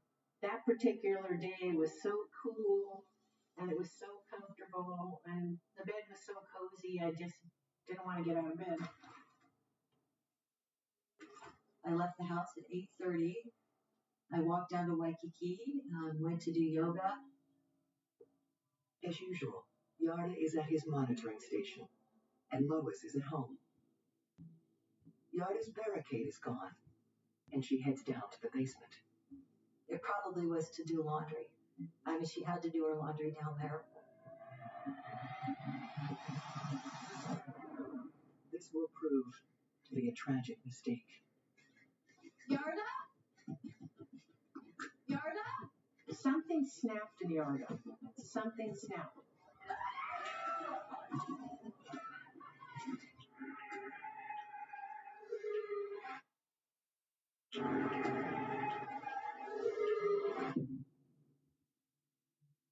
On this peaceful Sunday morning in Honolulu, upstairs tenant Gisela King hears a terrible sound coming from the basement of Lois Kane's home. Gisela King heard some type of noise, like a scream or a fighting. It was my house! Go! Yarda?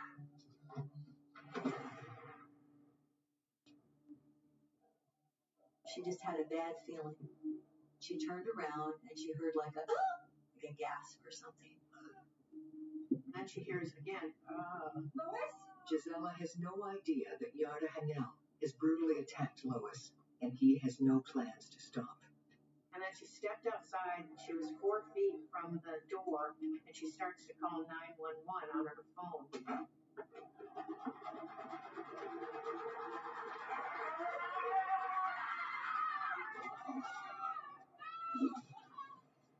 He stabs her in her left breast, in her stomach, and on her legs. There was blood everywhere.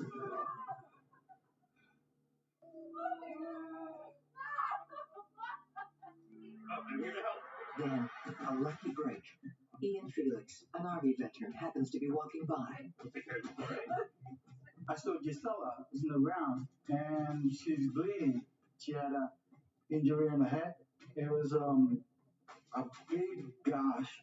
Stephanie Sophos and Jen Tima have also heard Gisela's screams. So I immediately asked if anybody has a first aid, because I've been in combat. I have training for stopping bleeding and all that. Who did this?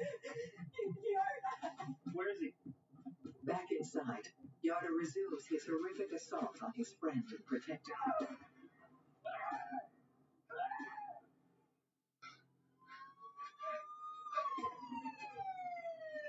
And that's when the police officers started coming. Honolulu PD officers Tiffany Enriquez and Khalid Kalama are thrust into the chaos. They're walking directly into a trap. You would have seen their every move because there were cameras everywhere. Mr. Manal! Something just flipped the switch that day. Decided that was the day. It's going to take everybody out with them. Mr. Manal! All of a sudden you hear that boom. I will never forget that sound. Both officers are struck at close range. Yarda again flees to the basement. And then all hell broke loose. It became a war zone. Get down, get down, get down. Officer down, get down. Run, take cover, take cover. Enriquez and Kalama are pulled from the garden and rushed to hospital. Warren immediately runs and gets the police attention to make sure they understand, hey, you guys just can't go down there because he's got security cameras everywhere. Yarda may be cornered, but he still has one last deadly card to play. At that point, I think he believed it was the end for him. And when the fire started, I hide behind the wall because I'm thinking Yarda is going to try and kill as many people as he can in a blaze of glory. Watch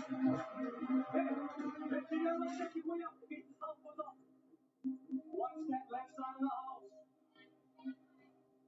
The house is completely engulfed. On the Mackay side, right side, completely engulfed. Oh my God. Perfect position. Move back so you can see. Move back so you can see if this guy leaves the house. Next thing you know, the fire is going off. Bullets are exploding everywhere, right? Because Yarda had a stash of ammunition there that started blowing off constantly. With all these bullets going off, the firemen couldn't do their job. It's getting intense. Now, I want you to start. I'm going in. Okay, let me just Go as high as you can. Nobody does this house, so it's passing through the tree. Okay, it just was shocking. And I couldn't understand why the fire trucks weren't coming in. But then I realized they're still an active shooter. Their lives are at risk. They're still looking for the shooter. Yeah. Soon, 7 houses are ablaze, triggering a neighborhood evacuation. Janice Morrow learns something has happened at her friend's home, but is unsure what's going on. So I called a friend and said, "Is that Lois's house?" And she said, "Yes, we're all at the park. It is Lois's house. Yarda burned down her house, and no one has seen Lois." So I just kind of broke. I just felt in my heart at that moment, like I just knew right away she was dead. When finally cleared to go in, firefighters confront a terrifying inferno. The devastation is beyond belief. The remains of Lois Kane are found in her charred basement. Yarda Hanel's remains are also recovered. Giselle King survives his frightening attack. But officers Tiffany Enriquez and Khalid Kalama die from their wounds. God bless those 2 officers that died for us. They came to help us, and they gave the ultimate sacrifice. Lois was very, very loving, and I know she'd be devastated to know that, these police officers were killed in everyone's homes, and I know she'd be sorry that she didn't act sooner, but might have just been fear, just 100% fear. I called up Warren to check on how he was doing, and he said, my house is gone and all my possessions, but it's nothing compared to these families of these officers. Dave, it's crazy. It's crazy. I'm very lucky that my house was okay and I was okay. And, I've since seen my neighbors that are starting the rebuild process. So that's starting to happen, which is nice to see. We'll never bring back people, and we'll never bring back what we loved, which was an innocence of having all of us together and trusting each other.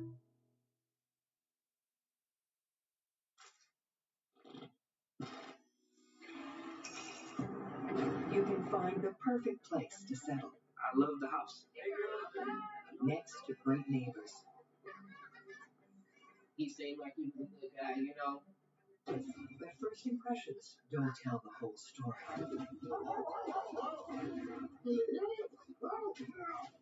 The dream home becomes a nightmare. This is a story of the neighborhood bully versus a choir boy. You're just gonna walk away like that? You keep poking the bear. What the hell are you doing? You know, you gonna wake the bear up? It feels like I'm living a nightmare. It feels like one of those dreams that you just can't wake up from.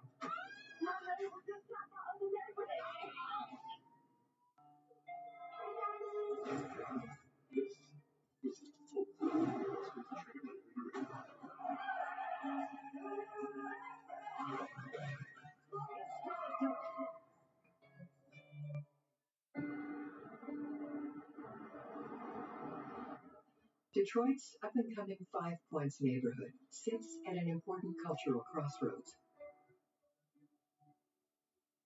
Just 1 block south of the fabled 8 Mile Road. It's a changing neighborhood. It was at one time, it was a white bastion. It's a diverse neighborhood. It's a proud neighborhood. People keep things up and, you know, it's their little piece of the city. It was a quiet neighborhood, had a nice park around the corner, you know, for my kids.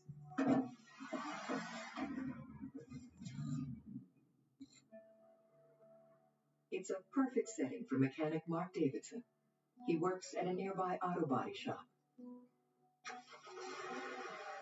Yes. Mark was one of the first people that I met and befriended when I moved over there. What you think is this, huh? He was a good guy, a single dad. Good. Yeah. If his neighbors were in need of auto repair or their lawn cut or a few dollars or any type of other services in the neighborhood, Mark was the go-to guy. I think he just saved me $600. Mark has split custody of his 2 sons, Craig and Martin. He was a single father. It was a struggle. Take the boys to school and we'll call it even. You got a deal. But as a dad, you could see that he was stern and he had a good heart. You go get him. He was a big guy, but he didn't want drama, you know. One of the perks of this community is that Mark's sons have their own private playground, an empty lot, right next to their backyard. All right, guys, time to pack it in. It's city-owned property that hasn't been developed.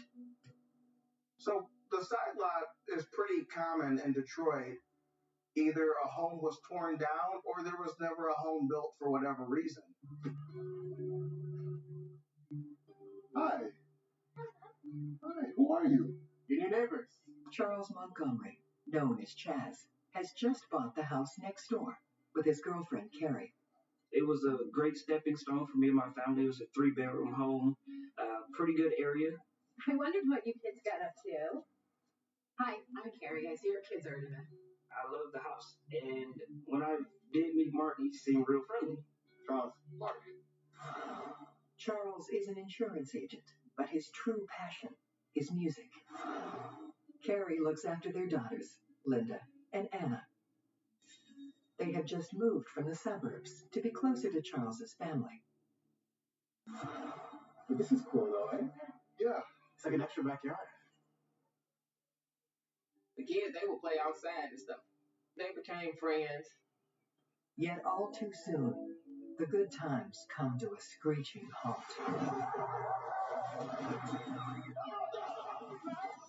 Hey, maybe we'll see you after school. Yeah, that'd be great. All right, guys. Ready? Let's go. Come on, girls. So I'm like, okay, perfect. You know, it was a beautiful situation.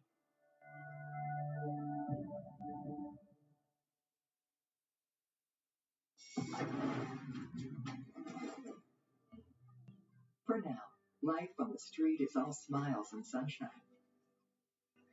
Mark's kids were always great. They came over, played, and sometimes would ask if my kids would come outside and play. We're happy. We're ecstatic. We're meeting the neighbors. We're thinking everybody's very good. Seems like a really nice family. Yes. Kids get along great. Yeah. It looked like, everything was like, neighborly and, it was peaceful. Then, Charles's life is turned upside down. I get a call out the blue, and they're asking me to come to California. You good, okay? All right, love you. 1 year after moving into his new home, See you later. Charles is offered his dream job in Los Angeles. I've been in music, since I was a little kid, playing in church. And at this point, I had already worked with Proof, Eminem, D12. I mean, we worked with some big artists. So sure could have listened. Me too. So we'll be better off here. Carrie decides to stay behind in Detroit, near her family.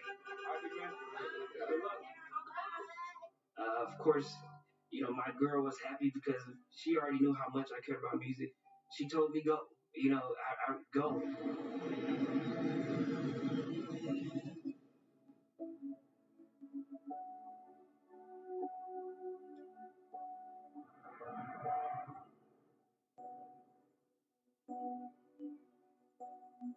For Carrie, the upkeep of the property proves too much to manage on her own.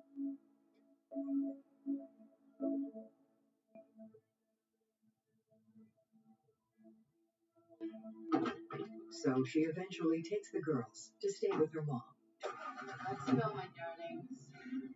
and makes plans to check up on the place from time to time.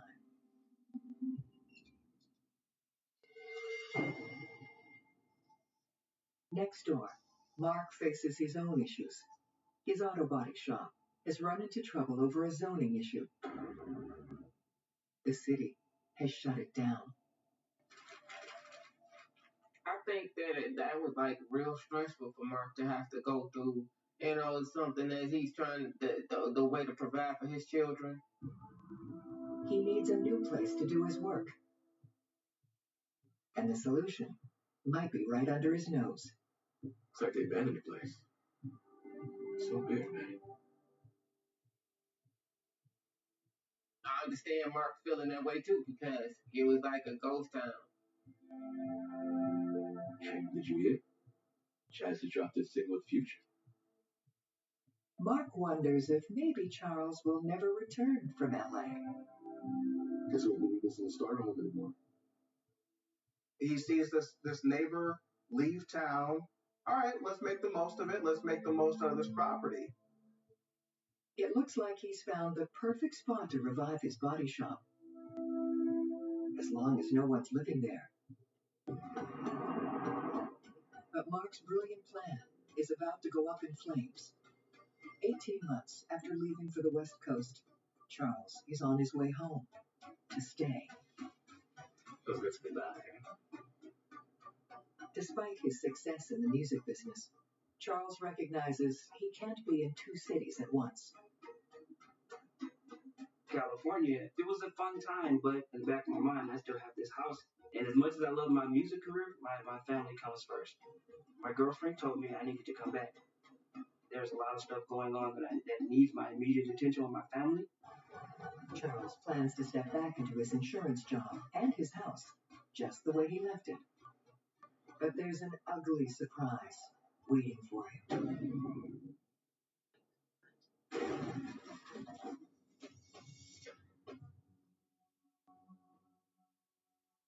I was not prepared for what I walked into. My complete driveway is blocked. There's garbage, debris, TVs, furnaces, hot water tanks. What's happened here? The privacy fence that was once there is completely removed. There's pallets in my backyard. There were cars, stoves, refrigerators, tools. I think you're checking on this place. I was. It didn't look like this the last time I was here. I just couldn't believe the transition that my property had taken. The entire exterior of the house, in a matter of months had went to, for lack of a better expression, it went to hell.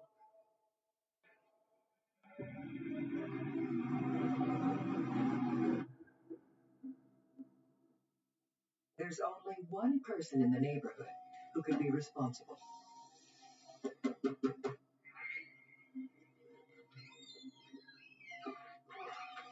back. Like, what is exactly going on here?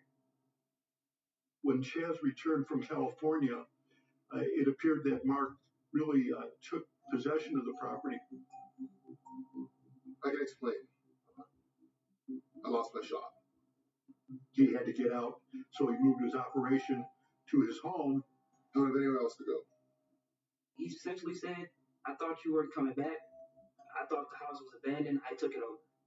The situation with Mark being a single father, it got hard. He had to do what he had to do to provide for his children. I honestly didn't think he'd be back. I'm excessively shocked at this point. That's not my problem. And, at this point, just get your stuff out, clear up my driveway so I can get my car. Look, I'm sorry. I'll clean it up. They don't know it yet, but a war between these once friendly neighbors has just been ignited. It started getting heated, like something was bound to happen. I need to talk to you.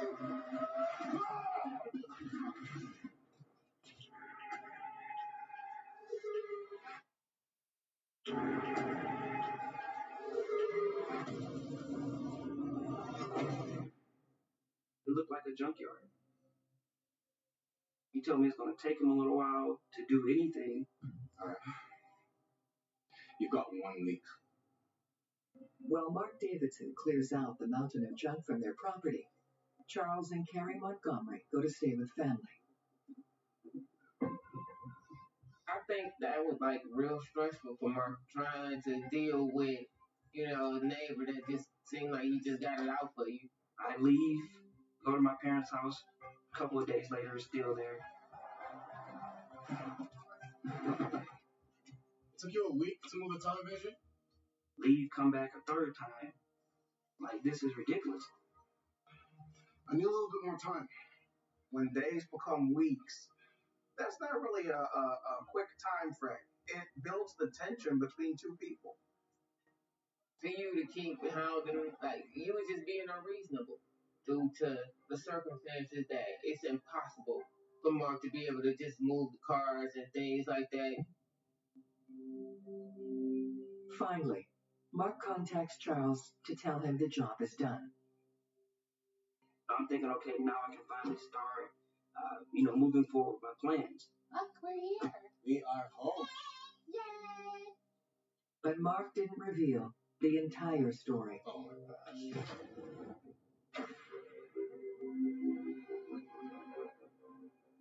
Unbelievable.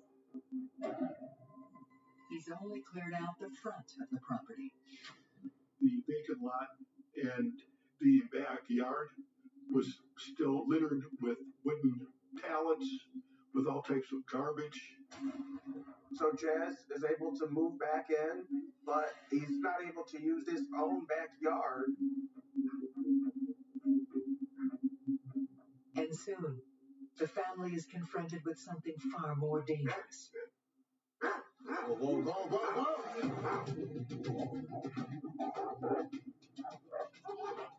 One dog was, 80-something plus pounds.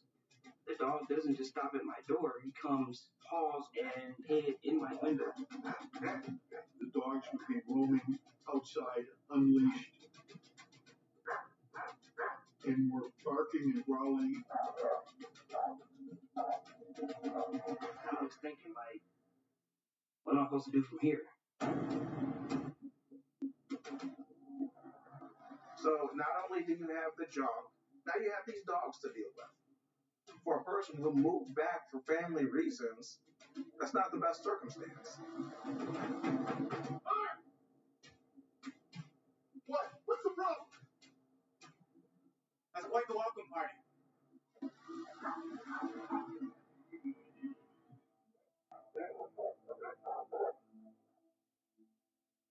Dogs are harmless. All the kids around there love them.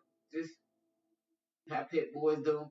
Somebody walk past something, they bark, run back and forth. But, I wouldn't mess with them. And I was not comfortable with My kids being out with them dogs. Have your girls come over and play with them sometime. My kids can play with your kids when your junkyard is cleaned up and your so-called pets are fenced in. Now, this is an environment where they cannot play in the backyard. It's becoming a very dangerous situation.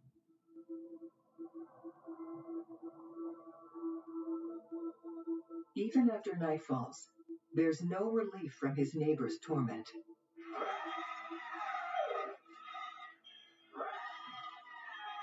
What is that sound?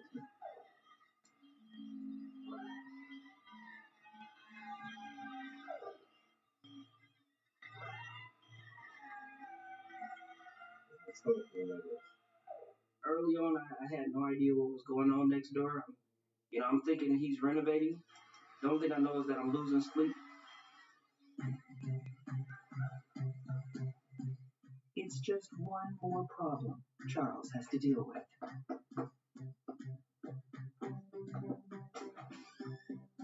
Can you please keep your renovations to business hours? It's just my shop.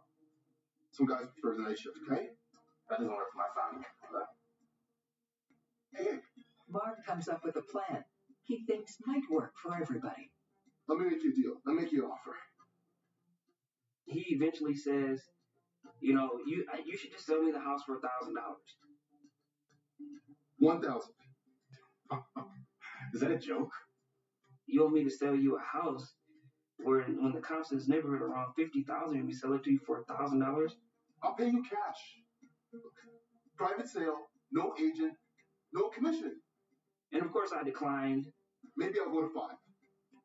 When someone offers you $5,000 for a home that's not for sale, that you occupy and that you've never said you don't want, maybe they're not actually asking. After profiting off my land for months, you should be paying me back rent, not making some lowball offer. 6. I can do 6. Come on. Are you high? Because I'm not. I essentially told him I'm not a crackhead. After a while, I just never allowed my kids outside anymore. Mark's kids never came by anymore. You don't see a good deal when you can take it?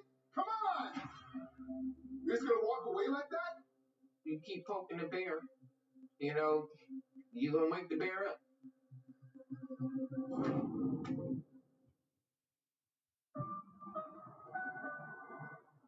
There's so much friction between the two neighbors. Everything begins to feel like a threat. So one day, just like I normally would, I try to get on the internet and nothing. I look outside and the line has been clipped. At this point, I'm getting very nervous. Charles calls the internet company, but the repairman needs safe access to the side of the house. I tell Mark via text message, I need you to, put your dogs up. I tell him the time that they gave me for the appointment, and I just leave it at that. He never responds, never does anything. So I'm assuming that everything's good. He's going to put his dogs up. I walk out into the backyard. There's no dogs. I'm thinking everything's good. Still, working in this mess won't be an easy job. At first, he said, I'm not doing it. I've essentially begged the guy, like, man, please. He eventually says yes. He climbs up the pallets and then starts climbing up the pole. I turn around, go in the house, and about 10 minutes later, I hear screaming. It's like, man, what the hell? What? It feels like I'm living a nightmare. It feels like one of those dreams that you just can't wake up from.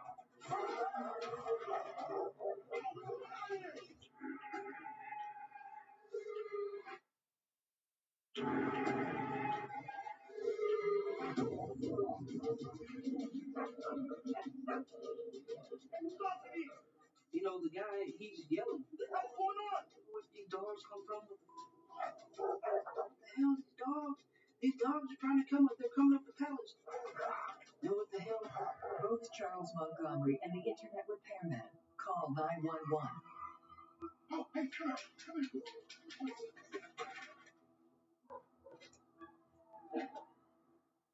By the time police arrive, all is calm and quiet. Bro, it seems to be the problem. My neighbor sicked his dog to the internet. That's not true. Chaz was saying that, Mark did it purposely, but I hope it wasn't purposely.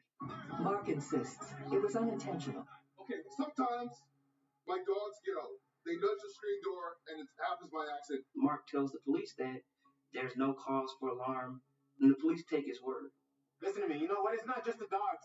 He's filled my yard with junk. Come look at this. Let's go. It's a real mess back there. All right, you gotta clean it up, or else that's a hefty fine. And mind the dogs. Okay, officer. So they don't walk all the way into the backyard. They open up the fence, and he just told them to clean it up. That's it? And left. That was it. Charles is furious the police are no help.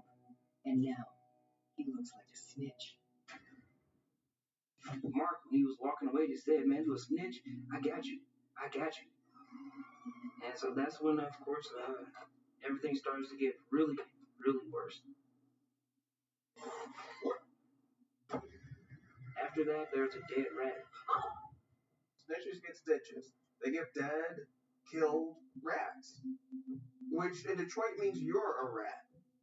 And you can expect that similar will happen to you as happened to the rat. We should call the cops. This is getting out of hand. I heard about the dead rats being put on the porch. Didn't see that either.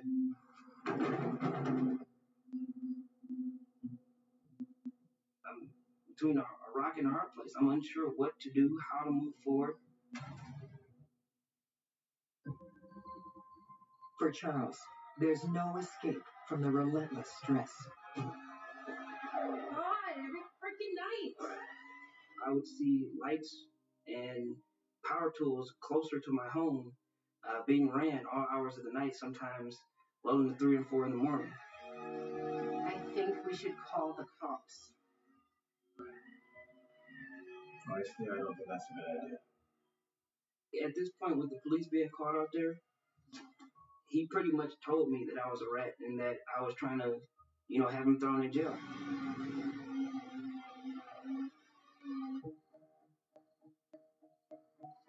Instead of turning to the law, Charles puts Mark on notice. I put up fake cameras. These are battery operated, so there's a red light constantly on them. So it appears like they're real, but they're not. They're just up there as a deterrent. That's not the only course of action Charles takes. There were bushes alongside of this fence and trees. So at this point, I cut all the bushes down. I cut all the trees down to shrubs. I want everybody to be able to see, what's going on, and I want to make it feel like if he ever tried this again, like there's cameras here to see. And with a clear view of Mark's backyard, moonlight reveals exactly what's been going on. Now where I can see everything, and I'm looking at cars, doors missing off cars, windshields gone.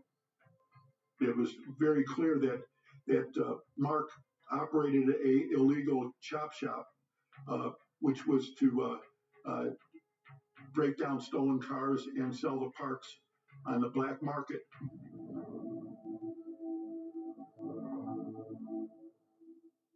I can't be around this. Like, I'm a licensed insurance agent. I'm legally bound to report this sort of activity. You can't have a chop shop and an insurance guy right next door. Charles turns to his other neighbors for help. What's up, man? So at this point, the conflict really came to a head. So you have the alleged chop shop versus the insurance agent who can't be involved with this kind of thing, even at the tacit wink-wink agreement level. Hey, watch hospital cars. It's none of her business what he's doing. You could tell that he worked on cars. You know what I'm saying? He had the whole yard, full of them. Over the years, he had developed credibility with his neighbors, repairing their cars, doing other neighborhood favors for them. Look, it's none of our business. And besides, Mark's a good dude once you get to know him. He's done nothing to me. So he found a safe niche in that neighborhood. No, I need to shut this down. I said, look, I'm going to get all of this squared away. I said, I'm just going to just buy the lots. Just get all of this headache done. I'm just going to buy the lot. It's the only way out. Let's see. It's trying to move it. Oh, yeah? Good luck with that, man. Thanks.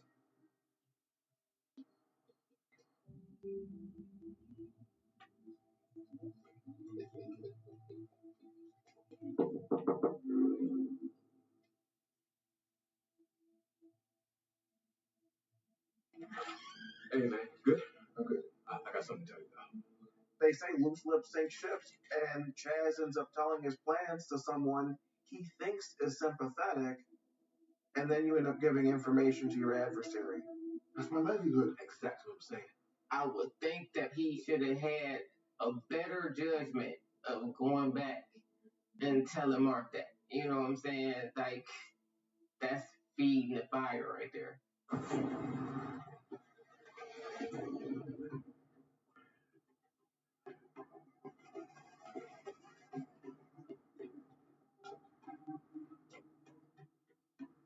So Mark appears from just out of nowhere and walks over me. I got to talk to you. Real aggressive. I just say, hey, I can't do this right now. Like, I have a client on the phone. I need to talk to you.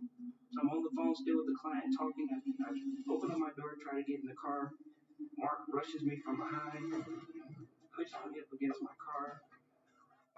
I struggle as much as I can to turn around, and I drop my phone. The guy lifts me off my feet. It's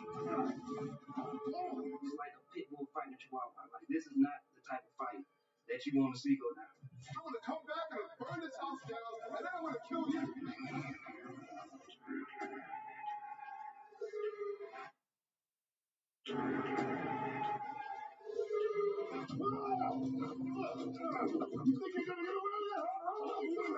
He lifts me completely off the ground and, hurt my back pretty bad and starts choking. The 6'2", 230 guy walks up on the 5'7", 150 guy and basically grabs him by his neck. I'm not an aggressive person. I don't fight people. I don't instigate things. I'm the person that people call in to solve the issues. I'm a problem solver.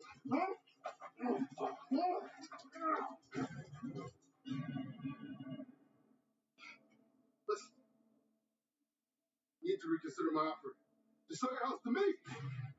He was like, it'd be better for everybody if you just leave. Think about it. The guy has physically assaulted me now. I know that choking is a felony. This guy just literally choked me. There's marks around my neck. I want something done.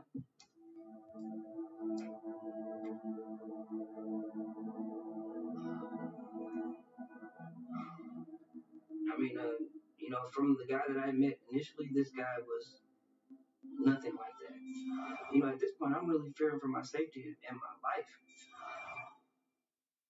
So I end up going into the police station, and I tell them what happened. I say, hey, my neighbor just assaulted me. I give them his name. They file a report. But the authorities don't seem interested in going further than that. It's not uncommon, especially in the city of Detroit, where two neighbors are fighting or bickering. The police try to encourage the party assaulted not to pursue criminal charges, saying, oh, you have to live with this person. Why don't you just try to avoid them? But how do you avoid your next door neighbor? Especially when the situation keeps spiraling from bad to worse. Another warning is delivered. You're not viewing each other as people and neighbors anymore. You're adversaries. That ends up being a very isolating experience, especially when the other person has been on the block longer, is more popular, has helped people out with their cars. You're kind of the only person with a problem, and this is a bad person to have a problem with. Charles finally reaches his breaking point. We gotta get out of here.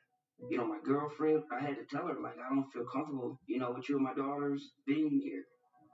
I originally thought this was, a great neighborhood to grow a family up in, and, my kids would have the room to grow out and branch. And now my home feels essentially like a prison.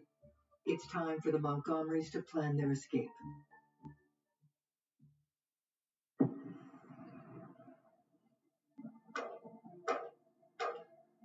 Yet before they can flee their neighbor, their home needs to be prepped for market. You guys ready to go?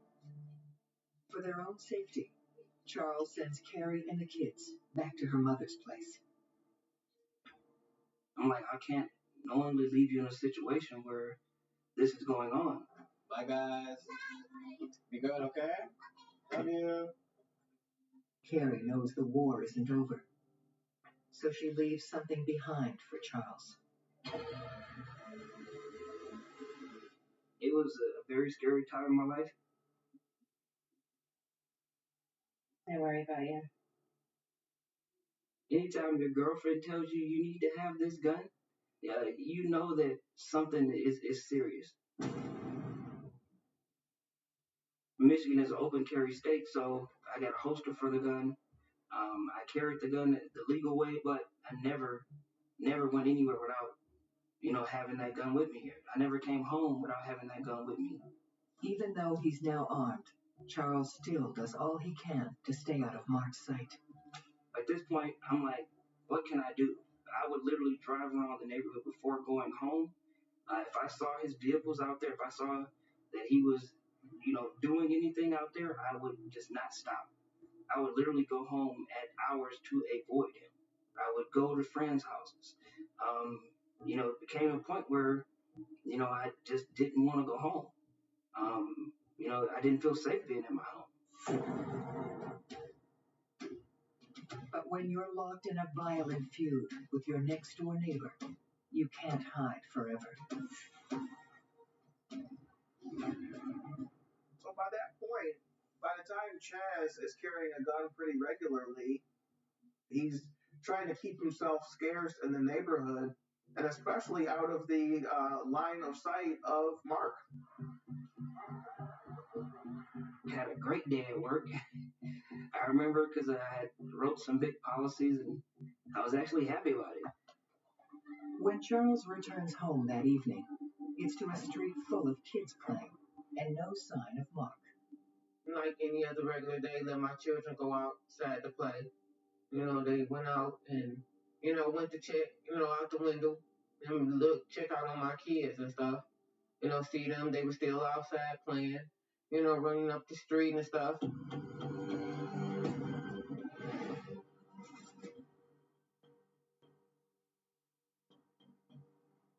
But as I'm pulling up, I notice that the neighbor's garbage, which is directly to the left of my home, is now at the tip and in my driveway.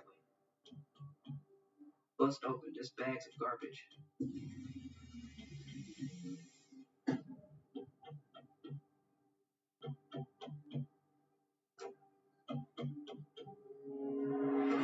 I looked over. Chaz, I seen him kick, some garbage and stuff around, and he on the cell phone pacing back and forth.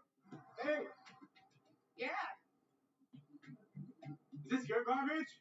No way. Was it Mark's? I don't think so. Charles is determined to find out who threw the garbage in his driveway. He went through the garbage and he found the phone number for a neighbor who lived on the other side and called the neighbor.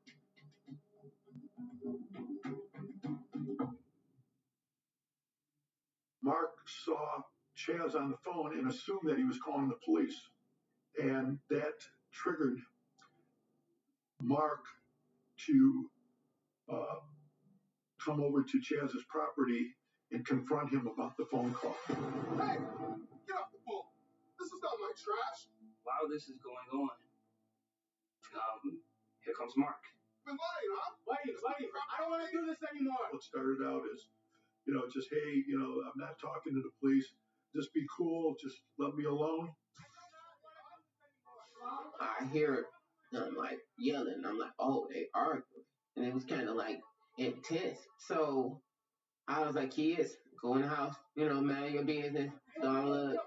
Oh, got you chop shop before things got ugly. Right on my chop shop. It's my business. Yeah, you are trying to drive me out. I know you can see this gun on my hip, and you're still walking up on me like this. Like what type of guy is this? Like, who walks up on somebody with a gun on their hip? You're a rat and a liar. He keeps coming up. I just keep standing there like, bro, just please leave me alone. You know what I'm gonna do? What? I'm gonna come back, I'm gonna burn this house down, and then I'm gonna kill you. I'm just yelling at him. He's just still yelling. Please, we'll get you. I'm done with this. You know what? I'd like to see you try that. Mark had been drinking. He was agitated. He was in his aggressive mode, and he lunged toward Chaz.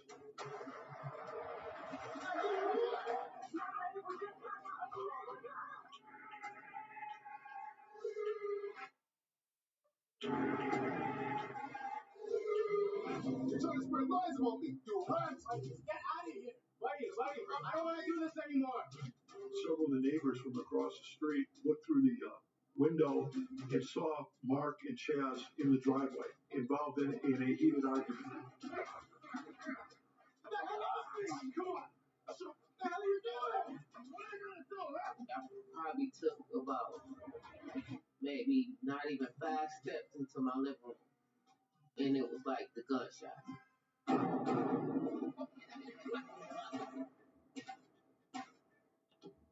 In this once peaceful neighborhood, a terrible sound rings out over the street. And I'm like, told my kids, I hit the door.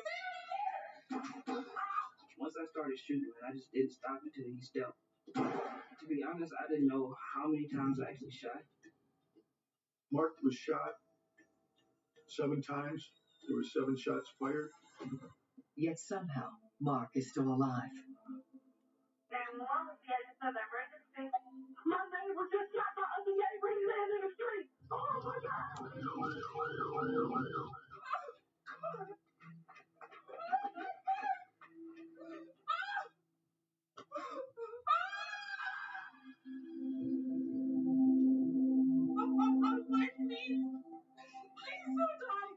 And I'm like, at this point, I'm crying, like talking to him. I'm like, you gotta fight, Mark. You gotta breathe and stuff, and and like you gotta think about your children. I just started praying. Like Chad started praying with me.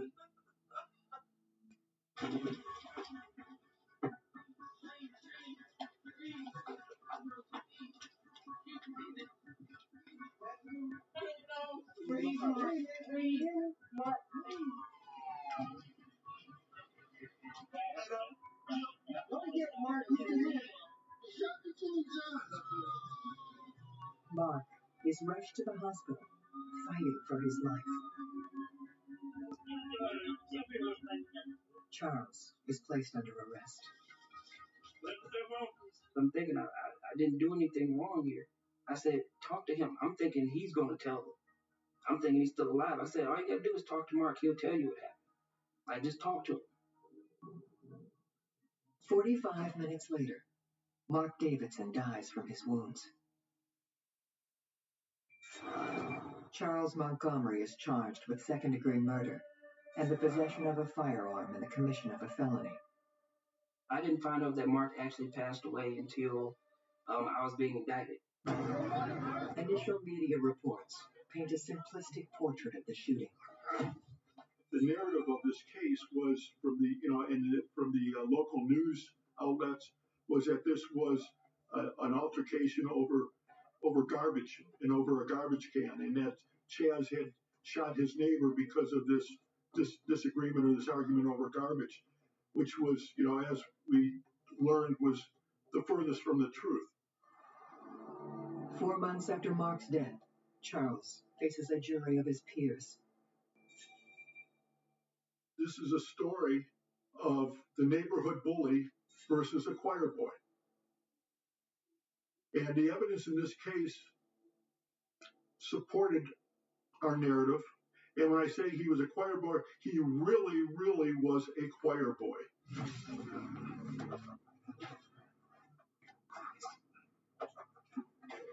At the trial, eyewitness accounts support Charles' claim of self-defense. The jury went out and deliberated for less than a day. Count 1, second-degree murder, not guilty. As to the felony firearm count, not guilty.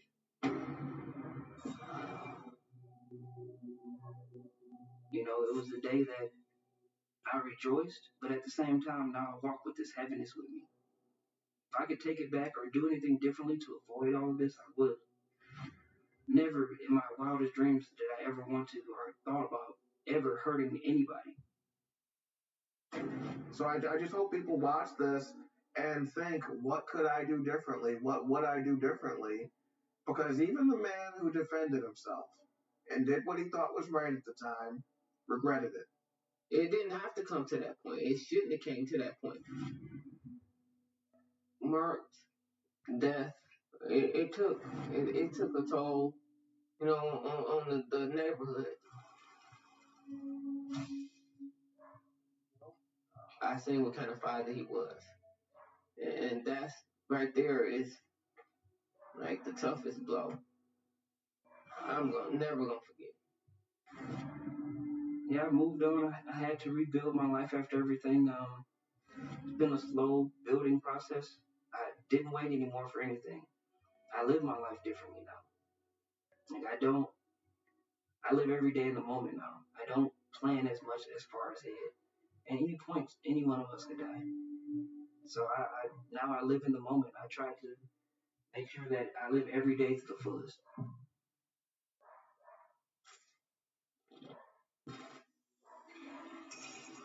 Hey, look who it is. They say there's no place like home. Slickle time. He was super excited about living in the house that he grew up in. Heard you bought your folks' place. No, not yet. But not every homecoming is a celebration. To the Del Douglas. I think fairly quickly he realized that he should just stay away. I think Becky had it in for Scott since he was a kid, starting again.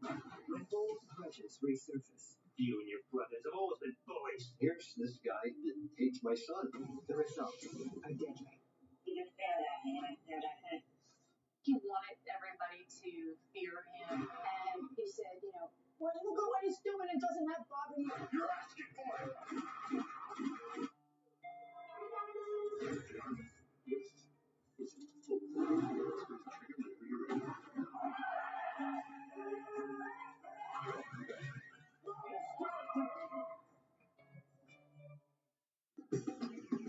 Ridley Township is a suburb of Philadelphia that's a friendly, active community.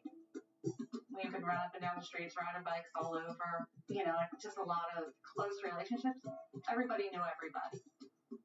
The area is so welcoming that families stay for generations. A lot of people stay there.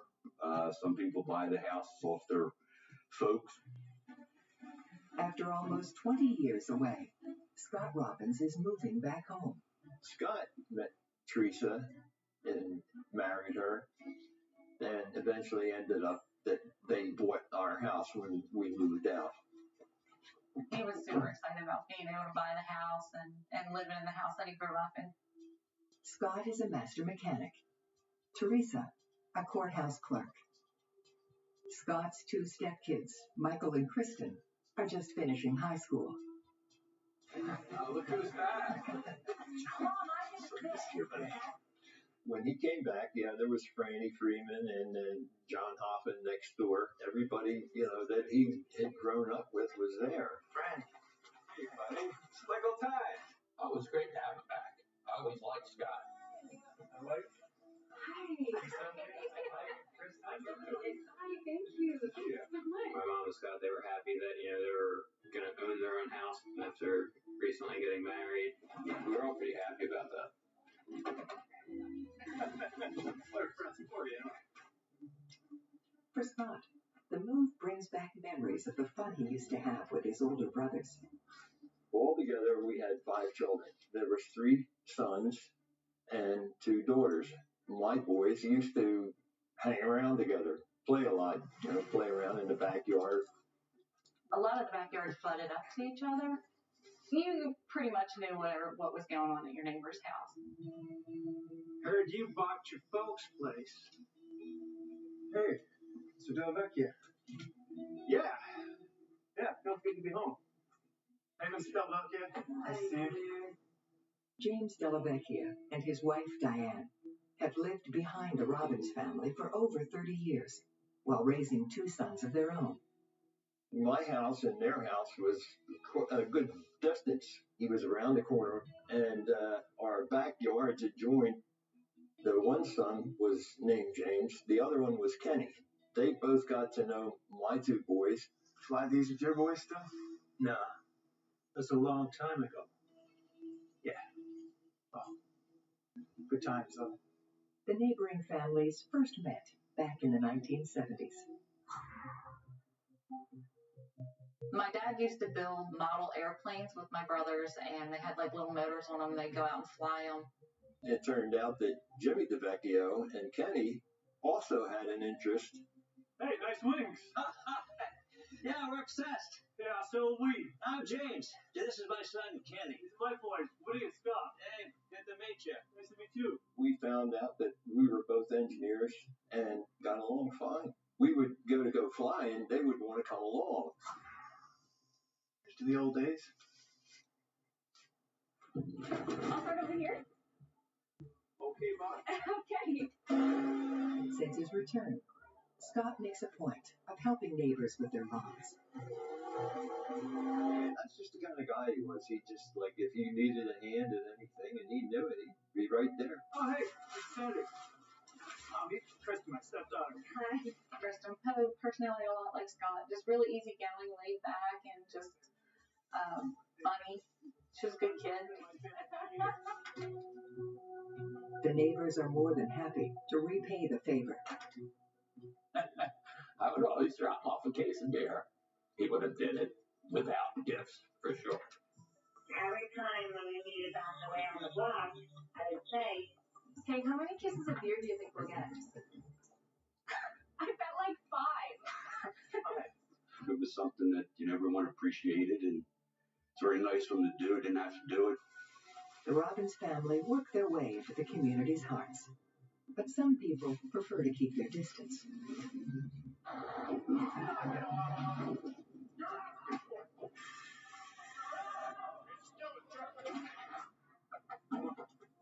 Do the Delvecchias.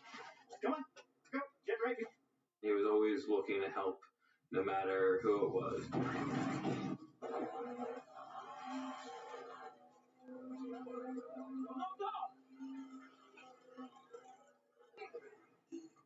Just can't. Those are delicate. You can't. Sorry. Delvecchio was real fussy with his lawn. So he didn't like anybody stepping foot on his grass. It was always immaculate.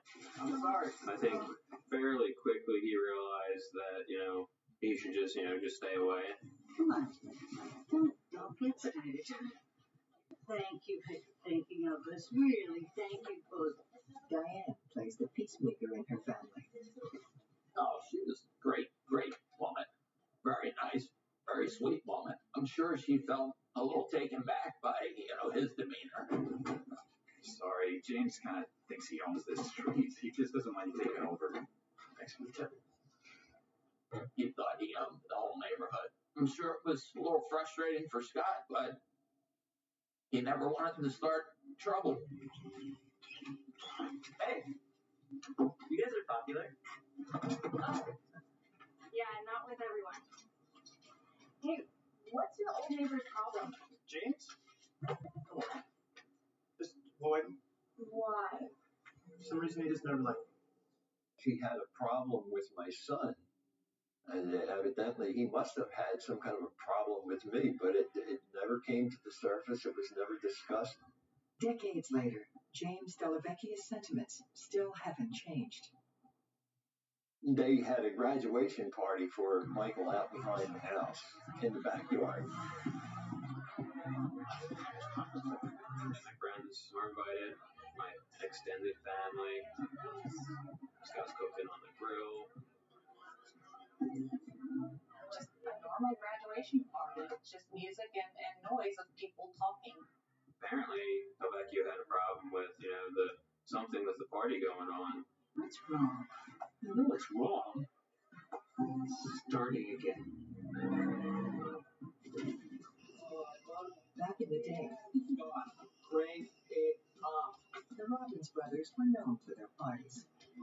My older brothers would have some people over and have some parties in the backyard. And of course, music, laughing. They always like to crank up the stereo.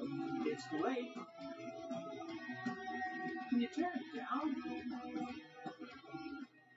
They were, doing little things here and there to get in trouble in the neighborhood, but not really anything really bad or dangerous.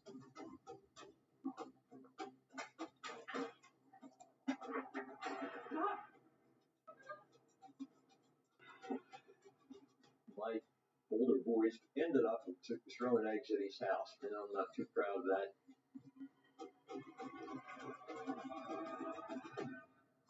30 years later, James' nasty memories of the Robbins brothers are still fresh. Scott comes back and they're out in the yard making noise, so it's kind of like he's reliving all of that from years ago. Of course, he's a lot older now, so it's even worse. I just want to say how proud I am of my stepson. Congrats.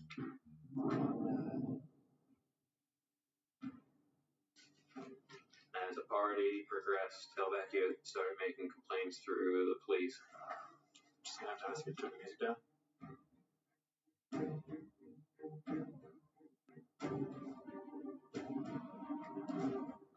Isn't even loud. I know, sir, but we've gotten 3 calls from your neighbor already today.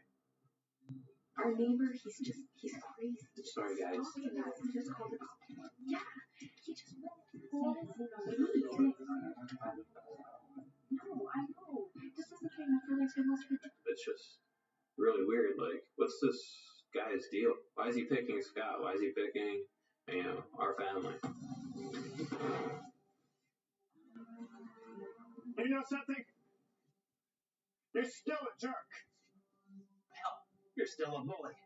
You and your brothers have always been bullies. My brothers. Evidently, they must have ruffled Delvecchio's feathers because he seemed to have held on a grudge for those guys. So I'm sure he wasn't happy when Scott moved back. I'm not going to take it anymore. You hear me? Just never let go. He couldn't see past the fact that, Scott's a grown man now. He's not a young kid like he was. It appears Scott's neighbor won't rest until he gets revenge. It was hard for us to fathom just how, angry and disturbed he was. Did you put things under my belt? You think I trust you?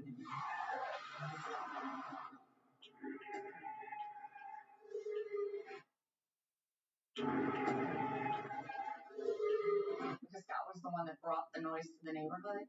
Delvecchio probably saw Scott as an annoyance. If he could intimidate people and scare people, then he could get rid of the noise. James Delavecchia's noise complaint shuts down the Robbins family party. The party may have triggered memories for him. It's hard to say what was going on in his mind. I wouldn't have reacted like Scott did. I mean, I wouldn't have shut it down. That's the way he was. He didn't want any trouble. I'm really sorry. That's okay. I'm taking off for the night. Okay? Go. Have fun tonight. I think Delvecchio had it in for Scott since he was a kid, and then especially when he moved back. He had tunnel vision on Scott. After you grow up, all the mistakes of your childhood, you clearly mature and you're a different person most times. So to hold that against someone coming into the neighborhood seemed kind of childish or immature. Luckily, Scott has the perfect escape from the tension with his neighbor. Scott was a huge fisherman. He He fished all the time. Every striper season, he was down fishing off the jetty. It was just relaxing for him. I think just, in the thrill of the catch. He loved it. This is the most beautiful thing I've ever seen in my entire life. As big as your leg. Okay, I'm ready. Let's go. Before you get a fish as big as your leg, you're gonna have to put it in. Seems dirty. That's where you come in. Naturally, Scott is thrilled when his brother gives him an old fishing boat. Oh, he loved it. As soon as he got home from work, he went to work. Loved it. But not everyone is a fan of Scott's acquisition. This is great. I've always wanted a neighbor with a boat. Just look at that thing. I'd see him walking around the corner and always complaining, just chronic complaining to anybody that would listen. Could use a fresh coat of paint, I guess. Fresh coat of paint. You take your family out in that wreck? It was no bother at all. It was a small boat. They kept it on the street, had a cover on it. Oh, come on, he's my next door neighbor. I don't I've care. known him for years. You knew him when he was a kid. I think things have changed in 20 years. No. He would just reach out and try to get other people against Scott.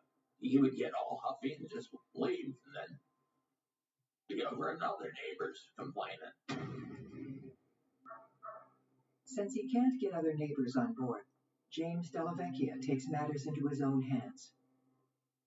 Delvecchio did not like the fact that Scott put that boat in the street. He's just like a bulldog. He bites onto it and he won't let go.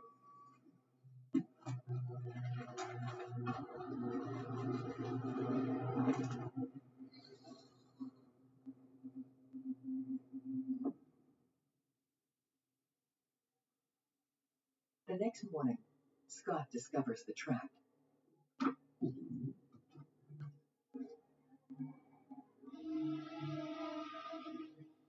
Scott came out. There was nails underneath his tires.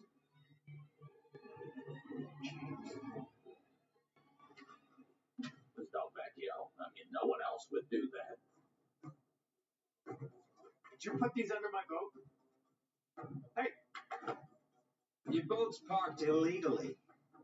I'm fixing it up. We're done by the weekend. You think I trust you? You're a liar. You always have been. The whole time that I lived there, I had no problems with Delvecchio. But now all of a sudden, here's this guy that hates my son. Move the boat. No. The boat stays. You stay away from it. If he had his sights set on somebody or something, that's where his focus was, and that was Scott. When James returns, he's annoyed to see the eyesore still there. He would walk around the block, but it was almost as he was purposely coming by our house. Delvecchio wasn't on our block. He was around the corner. You don't even live on my street. Beat it. You're breaking the law. I said leave. Scott's neighbor isn't backing down. I'm calling the police. Go ahead. He wanted to make sure that when he spoke, everyone listened and did what he wanted them to do. When police arrive, Scott is more than compliant.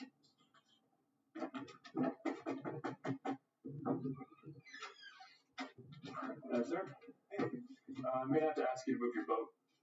Oh, yeah, sure. Sorry about the trouble. He was very respectful and courteous to the police. To adhere to the bylaw, Scott simply has to move the boat completely onto his property. Fine, Scott. Have a great day. Have a good one. Scott, was quick to comply with moving the boat. And when he did, I think it almost made Delvecchio more angry because Scott kept the boat. You're still a con man. Hey, what are you doing? Look at that eyesore. Why is he not Gary? What is his problem? He just won't let go of the past.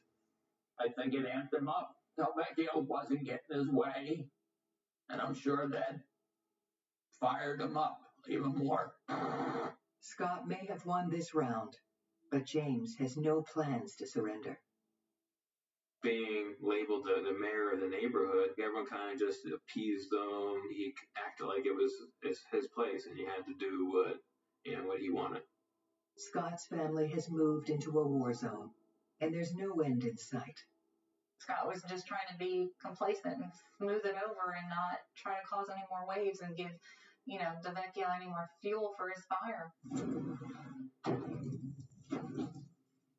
And James has already come up with a new plan of attack. But this time, there's a witness. James? It was Saturday morning, and I saw Delvecchio trying to light a piece of paper on fire. And then he threw it on top of the boat. So I went out. I said, yo, what are you doing? He said, I'm tired of all this junk out here. What the hell are you doing, out of your mind? You should be supporting me. And I'm like, it doesn't bother me. Did you do this? Touch my bum again? You're asking for it. I'll have to call the police, man. Scott's neighbors are growing increasingly concerned for his safety. I thought he should contact the police about it. Because who knows what's going to be next. Scott was in a position where he was faced with somebody that wanted to hurt him, and it was getting to be obvious. It just went on, and next thing you know, it ended up bad. Oh, no!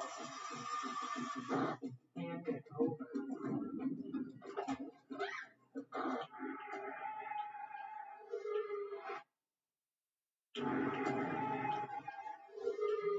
It was the first time when the behavior seemed like this guy might not be making good, sane decisions. After the fire, James Delvecchia's anger towards Scott continues to escalate. Who does that? Who tries to set someone's boat on fire? Everything Scott did, was wrong. He had it in for Scott. Teresa reaches out to Scott's father for advice. She was very concerned with the fact that he threw something burning in there and I would assume, tried to set it on fire. I said, yes, definitely. I think you should call the police on that. Your dad thinks we should report it. Grandpa's right. So this was the first time I think that really wow, this is different. I'm not worried about an old crank. Scott really wasn't interested in building any type of feud with Delvecchio. It'll sort itself out. Don't worry. He wouldn't file a report with the police. He would just, shrug it off and, hope that Delvecchio found something better to do with his time. The Robbins family tries to move on and continue life in their new home. All right. But even an innocent game provokes their hostile neighbor. We moved in, we had the yard, so we started playing wiffle ball. We designed the field so that the pitcher was throwing the ball towards his yard so that no one was hitting the ball into his yard. He was that one neighbor that if your ball went in the yard, you might as well forget it. It's gone. You're not getting it back. But still, you would get some foul tips, balls that would go up in the air and just land on the other side of the fence. I got it. It's a pretty easy way to hop into his yard. Scott quickly intervenes. Stop! It's not safe! My brother hopped that fence and I met James is still mad about it. Back in the day, Scott's brother Woody always lost foul balls over the fence. There was a fight between my older brothers and his son, just boys being boys. The brothers I hear were always in trouble. Hand it over. No. Hey! You alright? Oh, okay, Dad. I'm on it, no. You little animal. Delvecchio thought Scott was part of the mischief. Scott, a lot of times, was roped in with them. Even growing up, my older brothers would pick on Scott or whatever. He would just kind of laugh it off and walk away. Your son could come into the yard, just not over the fence. Delvecchio could have simply picked it up and threw it back over the fence, but he's not the type of guy. And he said, if you want it, you need to walk all the way around. Can I? Scott isn't convinced. Getting the ball won't be that easy. You're gonna be late for work. Once Scott leaves, Mike braves the trip around the corner anyway.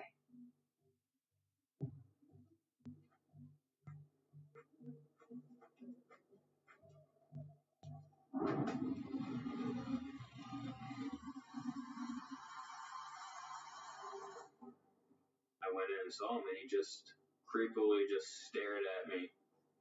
And so it was pretty weird. What's going on?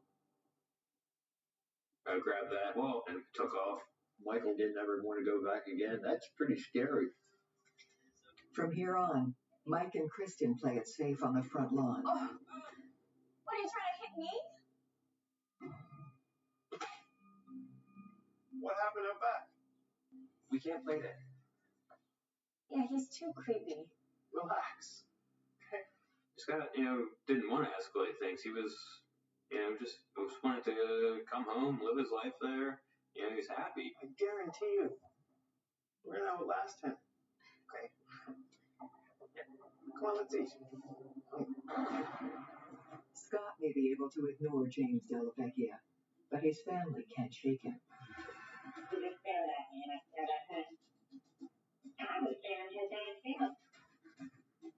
What's wrong with that jerk?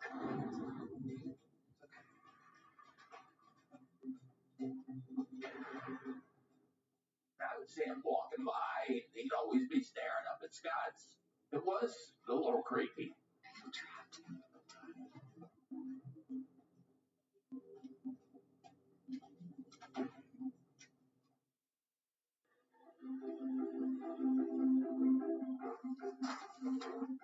Scott comes up with a plan to distract his family and also gain some much-needed privacy. Scott got the idea of building a shed, 8 by 16 in the back corner of the yard. What do you think? A shed? This is amazing. I'm in. Kind of make it like a man cave where you can work on little projects, keep his stuff. The shed was being built in the back corner of the yard, which abutted Delvecchia's property. The new construction catches James by surprise. I'm sure the noise was probably amplified to him because it was so close to his house, and I think that's what started his rage.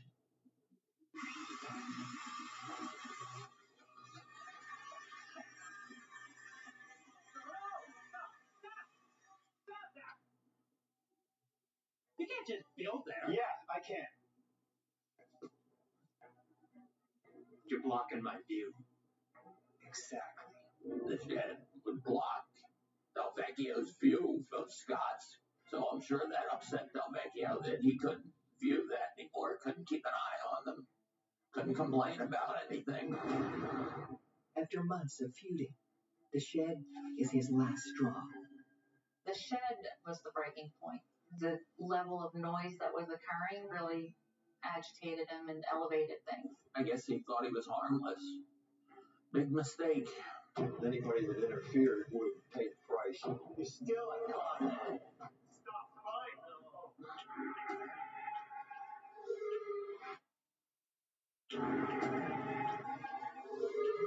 During the construction of the shed, there were cops out there constantly.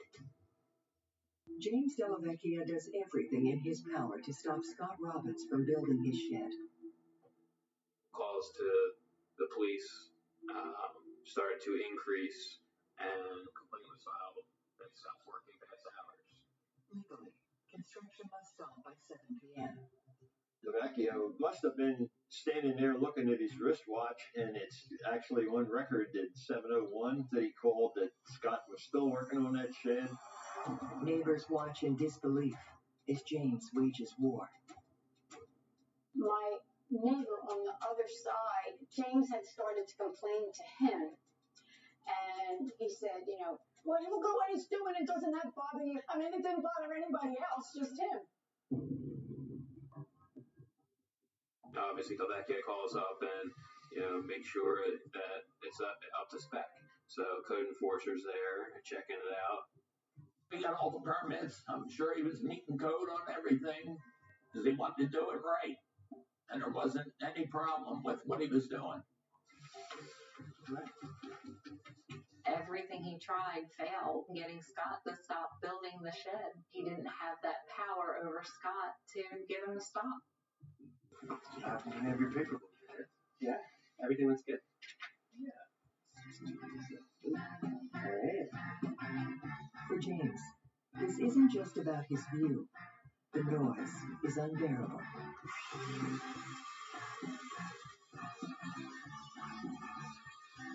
His backyard was his place that he treasured more than anything in the world.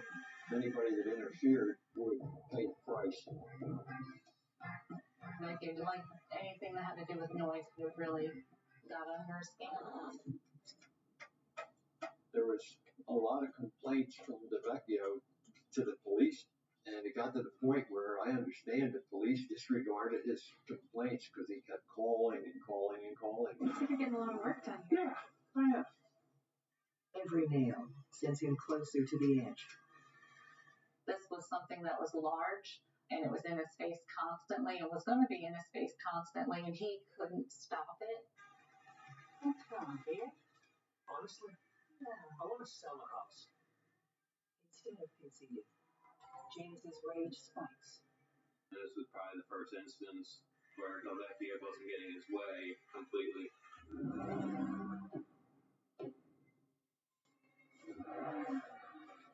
Scott was sweeping up the driveway, and John Hoffman was out talking to him. I'm starting to think he's actually dangerous. Oh, come on, he's dangerous. I don't think Scott really looked at him as a threat. I think he looked at him more as just a grumpy old man. Scott may not feel intimidated, but he's sick of being watched.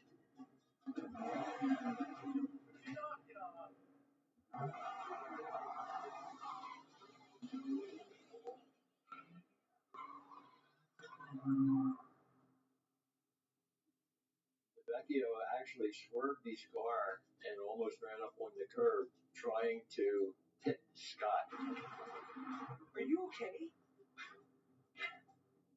He tried to kill him. Of course not. Scott was always trying to avoid conflict, but he started to get more worried. Things were clearly getting worse. Along with the nails and the setting fire to the boat, that was another thing that Scott probably should have reported to the police. But being the way he was, he didn't. Scott won't fuel James Delvecchia's fire by calling the cops. And he's determined to finish building his shed. I remember Scott saying, I have the right to build this shed. He can't tell me that I can't have this shed. Now that construction is almost finished, there's no chance of peace between the two men. Everything Scott did bothered him. From cars in the driveway to boats out front, to kids playing ball in his yard, to building a shed. DeVecchio could have easily said, look, if you do this or you do that, I won't bother you anymore. We'll be friends and life goes on. But that never happened. Scott will do whatever it takes to protect his family. And Scott was able to kind of shield us from Delvecchio by just kind of dealing with him and before it ever got to us. But no one could have predicted the terrible outcome. I don't think Scott ever really knew that it could come to this. He never really thought it could go to that next level.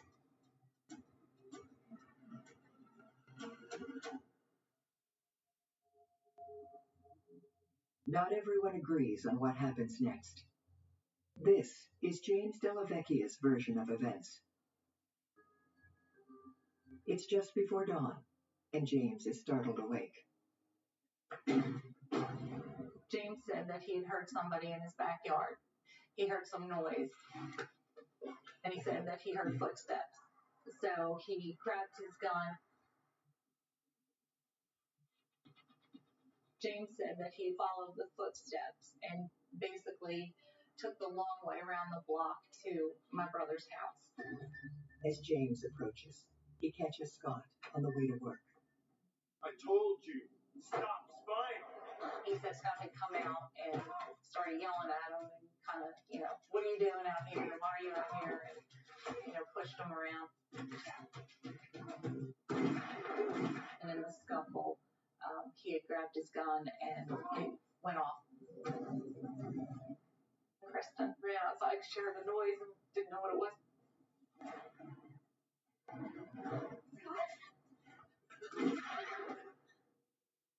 He said he just saw somebody come out of the corner of his eye, and I think he just kind of reaction turned the gun towards her and shot her. James flees the scene, leaving Scott and Kristen fighting for their lives. The shooting had stopped, and then I heard a woman's voice call for help. Just calling for help. The gunfire awakens the entire neighborhood, but it's so dark, no one can see anything. I got on the phone, called 911. Hey, there's shooting outside my house. The gunshots woke me up, and I looked out the window, and then I saw Franny Freeman come running across the street. Freeman is first on the scene and rushes to Kristen's side. Okay, are you okay? Scott. I saw Scotty laying there. His eyes were open. And I told him, it was Franny from across the street, and I held his hand. He's coming. Cops are here, okay? Hey, serious? What is this Scott Robbins? Of course, as a precaution, they had their guns drawn. He came up and I kind of explained the situation. This is Scotty Robbins, this house. The officer asked Scotty, who did it. Your neighbor? 1040, I need an ambulance and multiple officers. We have a shooting, 2 victims down. Scott and Kristen are rushed to hospital, while police track down James Delavecchia. It devastated the neighborhood. People were they couldn't believe it happened. It was just awful. It was just so sad. Blood just washed down the driveway. I didn't know they were going to happen. I knew it was bad.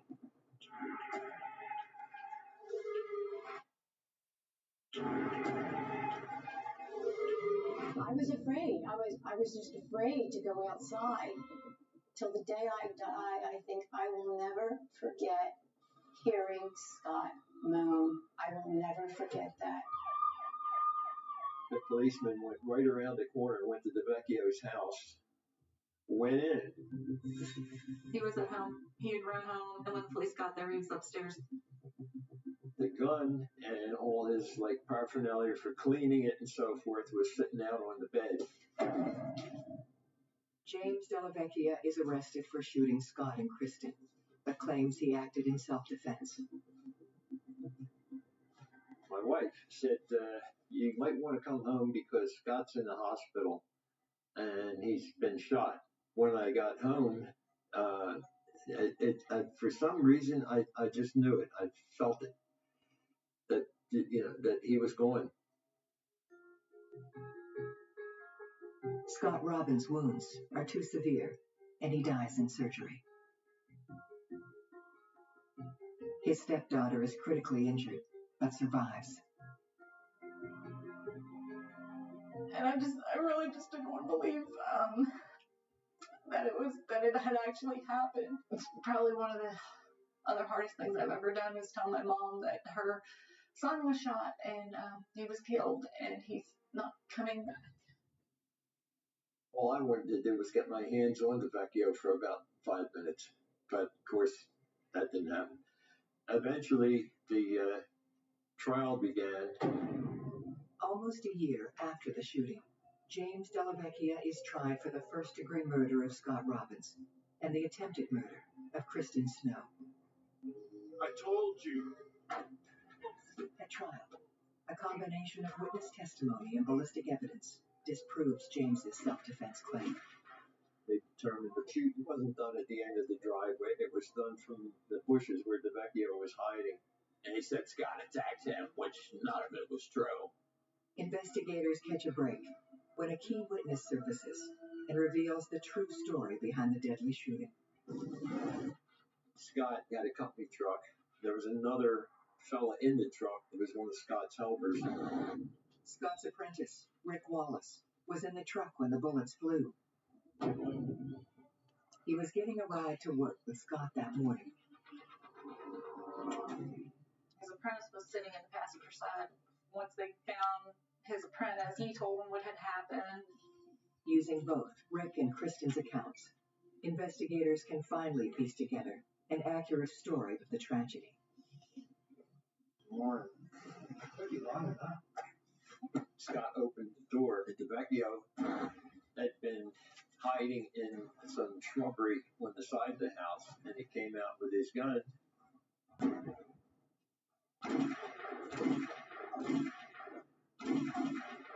And shot Scott 5 times in the back. I think 2 more shots went in one in each arm. I told the other kid, run, get out of here. James shoots Scott a total of 7 times. Not knowing which way to go, his apprentice rolled under the van, and then he saw white sneakers walking towards the front of the van, so he rolled out and ran the other way.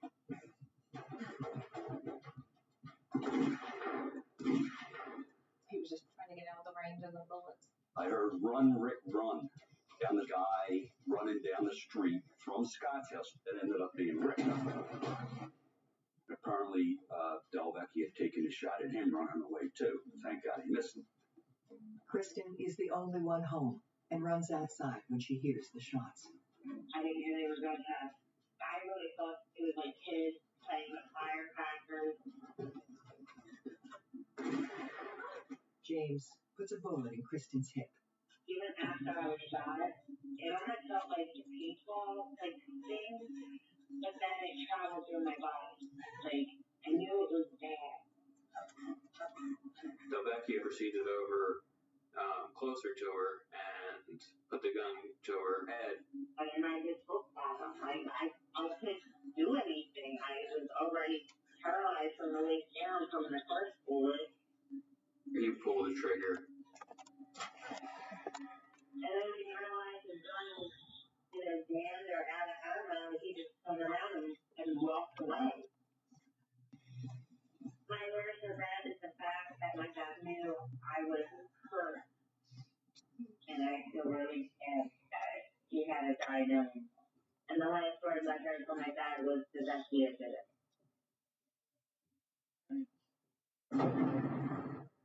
A jury convicts James Delvecchio of first-degree murder, and he gets life without parole. He dies just 5 years into his sentence. Teresa and the kids are devastated by their loss. Teresa said, I just can't take it anymore because what had happened after Scott was shot as many times as he was, blood just washed down the driveway. And she said, I can't get that out of my mind. She said, I just can't take it. It kind of changed the family forever. For years, Kristen suffers tremendously from her injuries. Kristen was in a coma for about 6 weeks, and then she had countless surgeries after. He used Hellpoint bullets, which are designed to, kick around when it hits flesh, so it completely tore up her intestinal system, colonoscopy bag, the whole deal. They were definitely significant life-changing injuries. He took away my health at 23. I didn't have my 20s. I didn't have my 30s. I don't have family. 8 years after the shooting, Kristen succumbs to her wounds. After trying to work for years, she wasn't able to collect disability despite the obvious injuries, but she, continued on with life, tried to do the best she could, and ultimately caught up with her. Scott is mourned by all who knew him. He was just a great person, and everyone that, met him outside of Delvecchio loved him. Well, I can tell you what I lost. Scott, to me, was a son like everybody should have. One time he says, you're the best dad in the world. I love you.